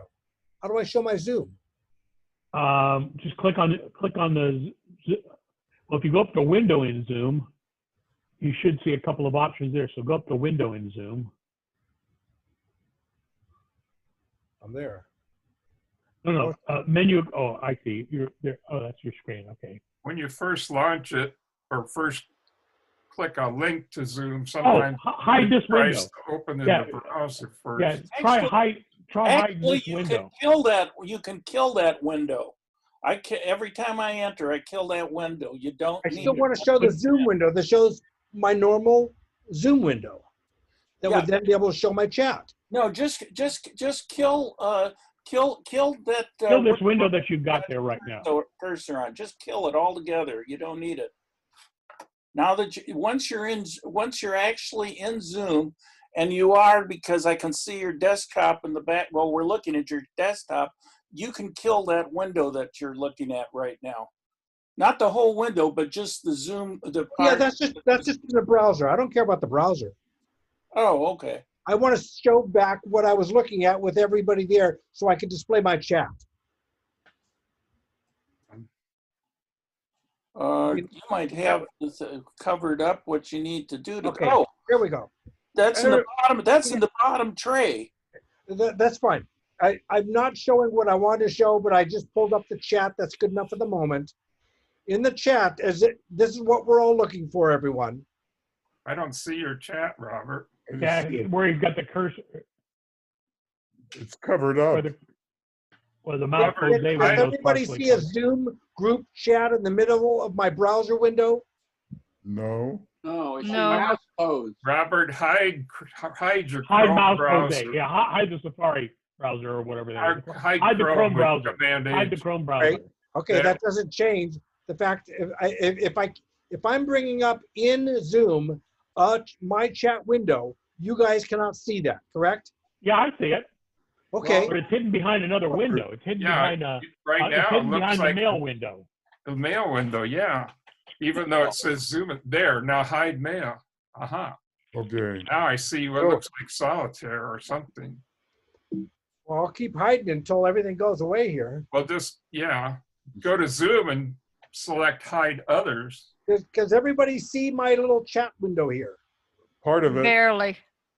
Not yet. Keep going. Now I don't see squat. Well, I just see your desktop with the kid on it. For some reason, my Zoom has been pushed to the side, and all I see is the online photos or the video of each one of the people. Okay, so well, now that's locally on your machine. Desktop. Now we see your desktop. Okay, the only thing I have open in the very center of my desktop is the Zoom group chat window. You cannot see we're not it. we're not seeing that. Nope, we're not seeing that. There we go. So I'm not able to show my Zoom on my screen when I'm sharing my screen is the problem. You should be able to, though. Other people have done that. I don't know why it won't work. Well, for some reason, when he did it, it pushed everything to the side, and me, all I see are the videos. Maybe it pushed it to another space, an OS 10 space. Correct. Well, apparently it's. Hang on, I'm going to kill you temporarily. Let me see if I can do it. Sure. Okay, so right now I'm looking at, that's interesting. When I bring up the share window, I see desktop one, whiteboard, iPhone, iPad via AirPlay, iPhone, iPad via cable. The Zoom application does not show up here. Correct. Isn't that It interesting? came back. It just came back. Right, I get that because I turned off my sharing of my screen because I'm unable to show my chat window to everyone else. Greg? Yeah, there's no way to see. That's interesting. I wonder if they, I'm sure they read. Yeah, you're right. I can't show my Zoom window. There's no way to do it. Wait a minute. Yes, you can. Other people have done it. Maybe it has to do with whether Zoom is in full screen mode or not. That's well, I tried that. Gee, people just this morning in the other group showed their Zoom. It gets a little confusing because you see two sets of participants. The one in your Zoom and the one in the person's Zoom who's sharing their screen, but it did work. I swear it worked in the other group. Well, I wasn't the one that did it, though. Something to try. Do you see at the very top in the center where it has that green bar? It says you are viewing. Try those different options. See if that works. I couldn't hear what was going on, what you said. Okay. Says fit to window 50%, 100% original, 150, 200, 300%. Request remote control. Where are you guys seeing that at? See at the very top of your screen where it's in a green bar that says you are viewing Greg Locke OACC screen. No, see, I don't see that because I'm sharing it. Right. Oh, okay. Okay. Yeah. So what does request remote control do then? Well, that sends me a message saying that you want access to it. I see.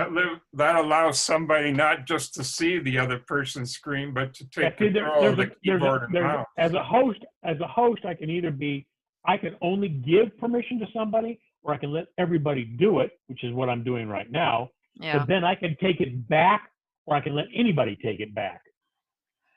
Okay. So side-by-side mode then just allows two people to be seen at the same Isn't time. that interesting? Huh. I guess I'm not sure what that one does, Janine. I think it offered that option in the previous version, and maybe this is something or maybe that's something in their preferences that they've. I checked under chat and there wasn't, I couldn't see anything there. I mean, I first went there to find where's my turn on the file share button, but there is nothing in there for that. Side-by-side mode enable participants to see the shared screen along either the speaker view or the gallery view. Turn it on or off. Greg, scroll down to the bottom. Go back to chat. You missed some preferences down at the bottom. Scroll down. I don't see anything there that looks like it's. So you are seeing the settings window. You're seeing that window, right? Yes. Yes, Okay. we're seeing your settings, Greg. Huh.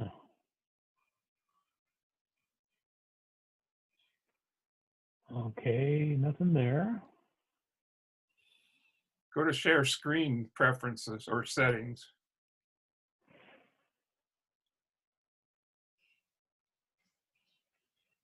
Yeah, I don't see anything. Oh, wait, there's an advanced button down at the bottom. Click the advanced. Let's just see what's. Well, I just turned this one on too.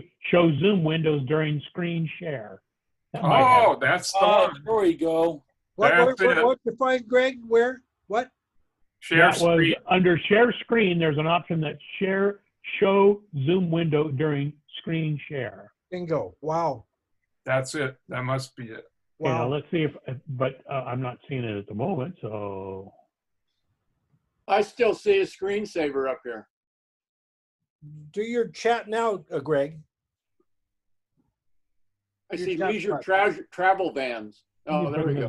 Let me bring this back again here. And go now do your chat window.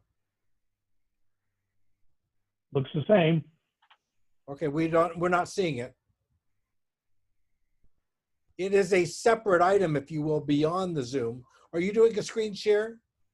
No, I just turned that off. I'll bring it back here in just a second. So let's see if the share screen now. Yeah. So can you see my screen showing all you guys? Yes. Yes. Yes. All right. So Click on your that chat. solved that problem. That solved that But not problem. your chat window. Click on the chat icon. Bingo. There it is. Yeah. Okay, Oh, now, Where's the But file? now option? Robert just needs to do the same thing. okay, Go to the exactly. Right. Zoom So I'm going to share. All right. Now you've got access to it. Wow. Wow, that was a workout. Boy, wasn't Oh, it's not like I read the instructions. That would have been smart. it? Yeah, right. Okay. When so all you guys else see right fails, here? when all else fails, read the fine manual. Yeah, I still don't see it. Are you guys now seeing my window? Oh, Yeah, I see from Janine to everyone, and it says Wayne's. Down Yeah, at the bottom, just- you see the, I'm trying to figure out how to delete that. I can't figure Okay, out how so- to delete it. So on mine, Robert, it just shows the 3 dots. It doesn't show anything else. do you see the file button? Yes, I see that Okay. now. But Okay, what I'm now saying is, right. on mine, it only shows the 3 dots, Right. the ellipsis. I had to change. Now, right now, I just changed it to someone else and the file button went away. But you changed to someone else. Why would that happen? Well, that's a bug. It should not Oh. go away. Now it's there. Excuse me, it's an enhancement. Okay, because here it's private, it's there. Here it's there, it's private, it's there. But sometimes it might be a space, not enough space. But because you can all see that it's not displaying now where it is now. Correct? You know, I wonder if this has something to do with the fact that I'm using the dark mode. Okay, good idea, Greg. Maybe it's hiding something. You know, I would hope that wouldn't be it because Hey, but I've to seen me, something dark like that mode is before. just, changing the colors or the contrast or things like that. But I know it's probably more than just that. But Right. But it does disappear and appear based upon who I'm selecting. If I select Greg, it disappears. It showed up for Janine, so let me select And Janine it's again. Yeah, disappeared for I'm Roma. trying to get rid of that file that it was an accident that I clicked on, and I don't know how to get rid of it. Nope. It's just as bad in light mode as it is in dark mode. Okay, because for Exactly the Ronald same. privately, it does not show the file. Bart privately, it does show the file button. Greg, have you tried multiple different 2 destinations? I've tried 3 so far, and they all did the same. Okay, because I'm finding it random almost, or maybe consistent, but different amongst multiple people. As if they have a preference turned off to not allow a file transfer. Oh, that might be like a Zoom preference.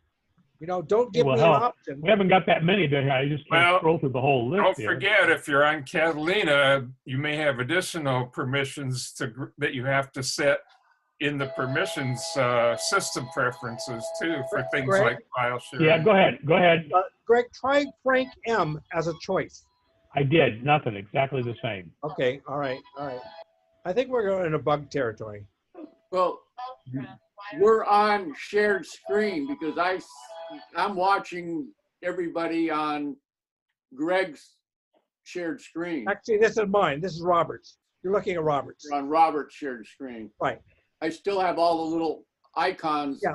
of each person that's in the group on the left Right. right-hand That's side. a separate issue. But I was just Okay. showing here, as I select different people, it might or might not, that file button seems to disappear copy. based upon who it Cream's is still I'm sitting there. selecting. All right. Well, I Okay. Now, back to everyone else. well, could we do it this way temporarily at least? If Bruce emails it to Greg and then Greg just Sure. Right. emails We'll it do out to everybody? do it Sure, old that's school. fine. Old school. I just discovered something by accident very interesting. There's under the general there, there's whatchamacallit, a choice there where it allows you to do 2-screen monitoring, and I clicked that thing, and now on one screen I've got the full screen show on the left monitor showing the person who's talking, and in the right screen I simultaneously have the gallery view of everybody. Right. It's rather It neat. splits it into 2 logical areas. Yeah. Right. Yeah. Boy, long day today. Yeah. But interesting, we've covered an awful lot of material. You're poking enough holes, you get yourself caught up. Yep. Are we done? Hang on. a We're second. out? Still- Yes, for now. So can we- Thank you. Thank you, everybody. This has been very good. Bruce and Greg, can you hang around after Yeah, sure. everybody clears? Yeah. So Bruce, can you send it to Greg and then let Greg just mail it out? I'll do that. Okay, well, thank you very, very much. What is so funny? Why is everybody laughing? Was it something I said? Your nose. I think you're blowing your nose too often, Bruce. Look, I he's got just- he's got COVID-19. It happens to people in Washington. Hey, we got to have a little fun with this stuff, right? Yeah. Thank you, everybody. Well, now, should I mail Thank that you. to everybody or just to the people that were on today's session? Anybody who Well, asks for it. That's a good question. Maybe you should just send it to everybody and let the people that don't want it delete Throw it it or away. ignore it. Okay. Or you can you put a link in it for somewhere? In a Dropbox? Bruce, can you put a Dropbox and send a link to it? I don't know. You have a Dropbox. The hell with it, Yeah. Bruce. Just send me the whole thing. I'll problem send it to is- everybody with an explanation that if you care about this, fine. If you don't care about this, throw it in the Yeah, garbage. it's not that long anyway. It's only about 1K or something, you know. But Yep. I'll just send it to Greg and you can send it out to That's everybody. fine. And That's fine. people don't want it, they can ignore it or delete it, you know. Sounds That's good. the easiest thing. Okay, thank you, Bruce. You're welcome. Thank you. Larry, Thank you. Bye. Yes. Larry, my email address is in the top of the document if you have any additional questions. I figured I was safe enough putting at least that much personal info in there. Okay, thank you so much. I'll change that to please call me or please email me because nobody here in Washington ever talks to me.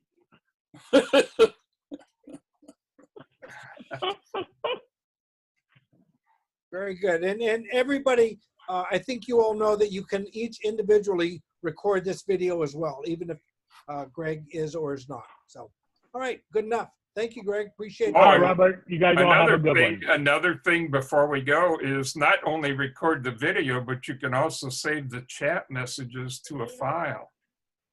And the way you do that is where it says to everybody or to a person's name down at the bottom of the chat window. On the right, there's 3 dots. And if you click on the 3 dots, a menu pops up that says save chat. Right now, that's only choice. And you, hi, Marcia. Bruce just said hi. And if you save it, it goes to the Zoom folder in your, I think it's documents folder, somewhere in your home folder. Everything defaults to documents, yeah. And it creates a new folder by date and puts it in there. And that brings up an interesting point, Bruce. By default, the video wants to save to the documents folder, which on the later operating system, the documents folder is up in the cloud. So bear that in mind. If you start to find a lag, you may want to change that location. Life used to be so doggone simple. Anyway, but here's what I wanted to say about saving the chat is it saves whatever chat has been typed at that point in time. Now, if you do that in the middle of a Zoom meeting, it'll save what's been accumulated. If you do it again at the end, it doesn't create a new file. It adds on to the existing one. It just updates it, which is what I think most people would want it to do. Yeah, they just want a continuous run of it, yeah. Yeah, so to be safe, save it once or twice, but be sure you save it toward the very end at least once if you're trying to get as much as possible. Thank you. It says recording up in upper left-hand corner. Left-hand corner. Right, that shows that Greg is being recorded. Can we go look at this in the recorded mode, or do we have to record it ourselves? That tells you that Greg is recording it. Right. Okay, is it available on Zoom? Can you go back and see it on Zoom or anything, or is it? I don't have that feature turned on because they have a limitation for space. So usually what I do is I go, if we have it broken up into sessions, I would break it up on the YouTube videos into like OACC meeting, today's date at 6 digits. So it would be Greg, what? by the way, I suggest 41821. And then I would say what the topic was for that session. For this one, it'd just be just general questions or answers. Okay. Greg, I suggest you do what they're doing in the other group here is that the host, which is not me, saves the video and it goes to the cloud automatically, but you can copy it down and then delete it from the cloud as the host. I'm not sure how to do that because, like I said, I'm not the host. I've been co-host, but not host. And you should be able to, I think, there was a reason why I didn't do it that way, Bruce, and part of it was that was one more thing going on the bandwidth at the same time. Well, yeah, but I thought unless he's mistaken, Jonathan, the guy who's been hosting the meetings for the Washington group, said that it has to go to the cloud first, but you can after the fact download it and then delete it from the cloud. So he immediately downloads and deletes it after each meeting, but maybe he's wrong. Maybe there's a way you can keep it. The idea is to keep it private, you know, I have this recording solely onto this laptop. And then it's in their raw format. And then I open it up either an iMovie or some other application or whatever it is if I need to edit it. Because one of the things, if it goes on YouTube and it's got, if I capture anything from a commercial or something like that, like we're looking at Safari and I capture that, YouTube bounces it right off the bat. So, because they don't want to take the chance of copyright infringement. That's right. So, in this case, I know we don't have anything like that, but I've made that mistake where I've played a joke thing or whatever it was, and YouTube bounced it back, and then I had to go back and re-edit the file and send it back up to YouTube. Yeah, so I'm not sure, but the impression I got was that it has to go to the cloud first, but if you found a way to record it directly to your hard drive, that's even better.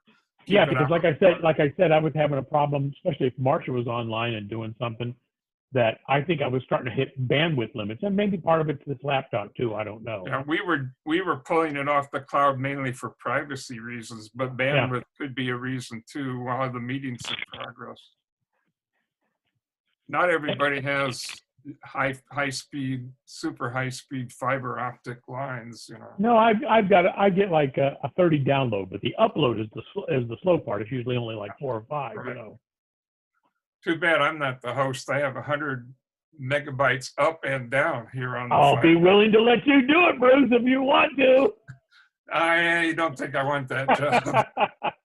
I've got if COVID-19 ever finishes, we've canceled 3 or 4 of our RV trips, and we were planning on taking a couple of months, you know, in June and in July and August of going up to Washington and Oregon and spend a month in one state and spend another. Now I don't know what the hell's happening. So. I've got an idea if Bruce is okay with it. Greg, why don't you just on the Saturdays that we have the meeting, why don't you fly to Maryland and do the thing from Bruce's computer? Oh, what a good idea that is. Look at the way it's getting, here, and I gotta wear an oxygen mask the whole time, and being a what do they call those protective environment get-ups or whatever? Sure, you're kidding. Airplane's probably the worst condition you could possibly be in right now. I saw a thing on the news, I guess it was this morning, about a guy who flew, I don't know where he was going from or to, but he flew on Southwest Airlines, I believe it was. He was the only passenger on the entire plane, and it was a fairly good size, you know, plane too. Well, I've been on Southwest they had where there was flight like attendants and the whole 7 of us shit. or whatever. And he was the only guy on the flight. Wow. It's no wonder the airlines and restaurant businesses are struggling now. But, okay. Well, one of our favorite restaurants shut down completely. I guess they didn't even want to hassle with takeout. They just plain closed the door. I hope they're all still going to be working when this is over with. Which one was that? It's called Los Cabos. It's a Mexican restaurant over on Tustin Avenue. Yeah, I know that.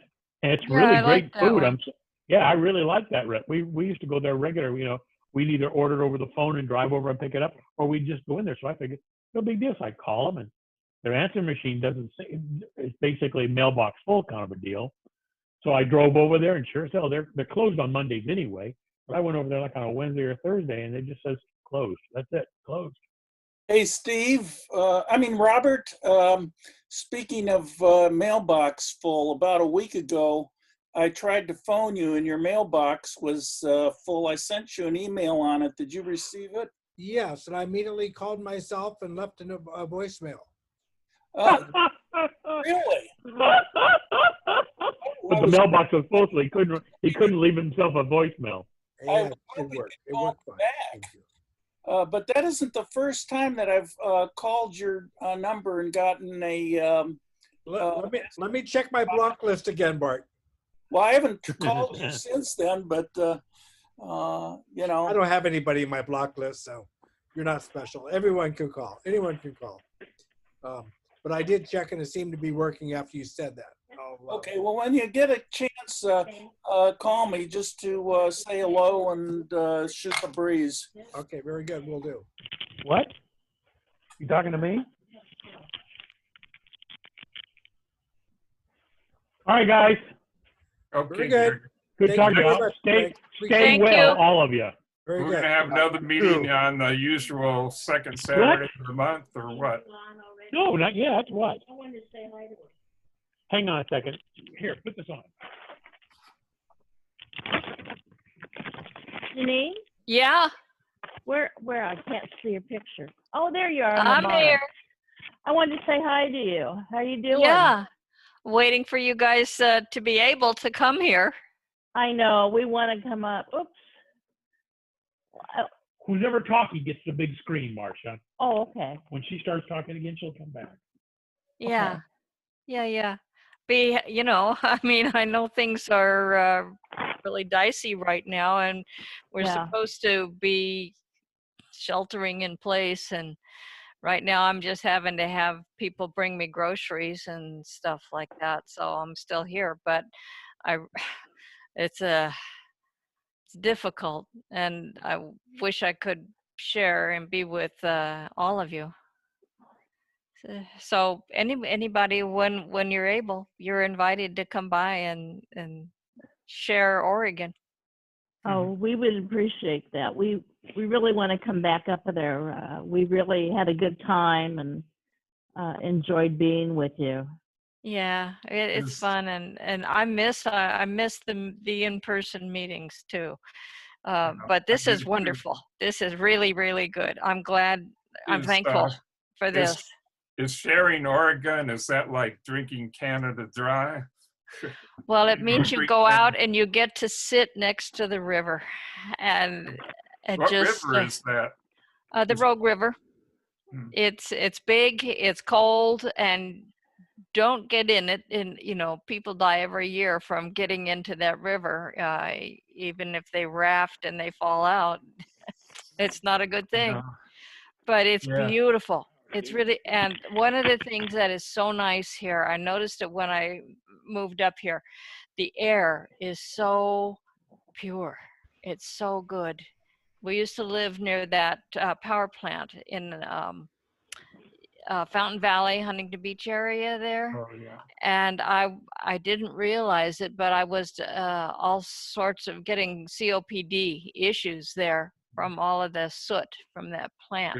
If that's the one I'm thinking of, it's in Huntington Beach, and it's powered by diesel engines, diesel generators. Yeah, and there was black soot all over the cars and on the windowsills from that plant. And since I moved up here, my lungs have healed.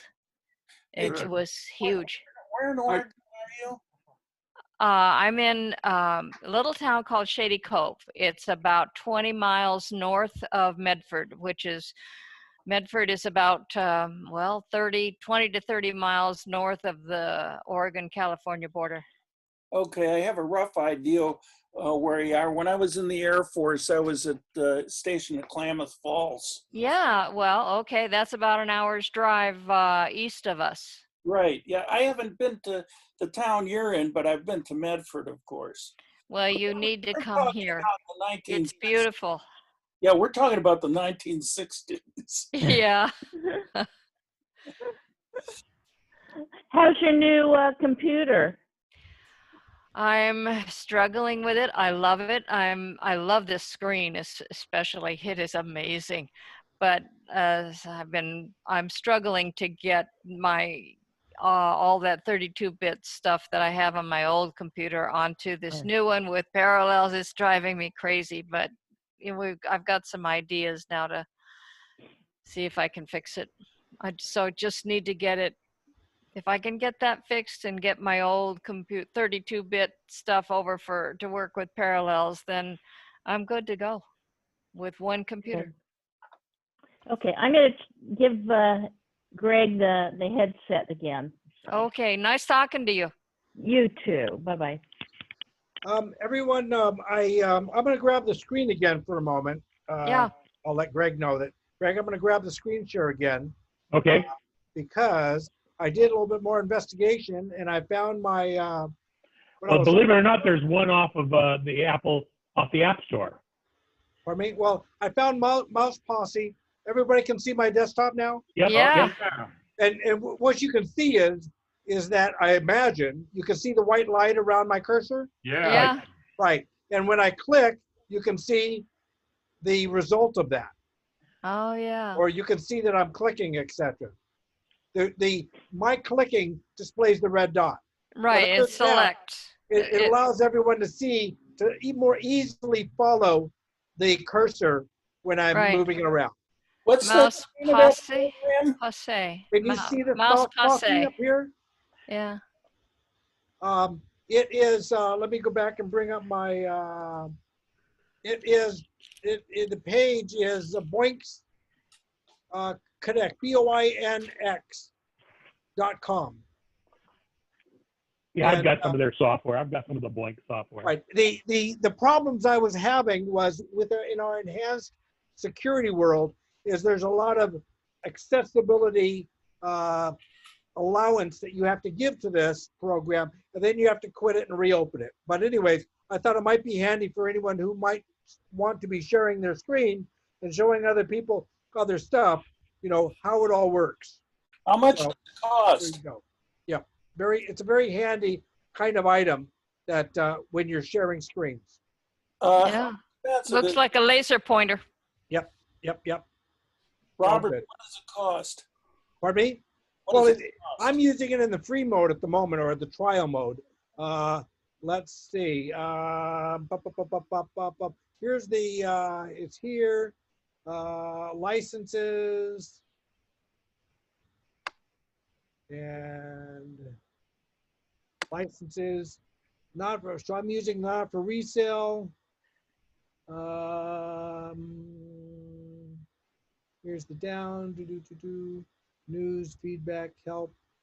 I'm not, well, okay, if I go to the page and I go to frequently and I go out of there,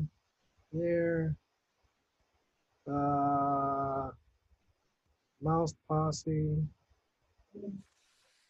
form, recover, tech, support, terms. Well, cost. Should say cost in there somewhere. Go to download. Maybe sometimes it's buried under download. Pretend I like you're don't, going to download. I don't see a download. Up, down.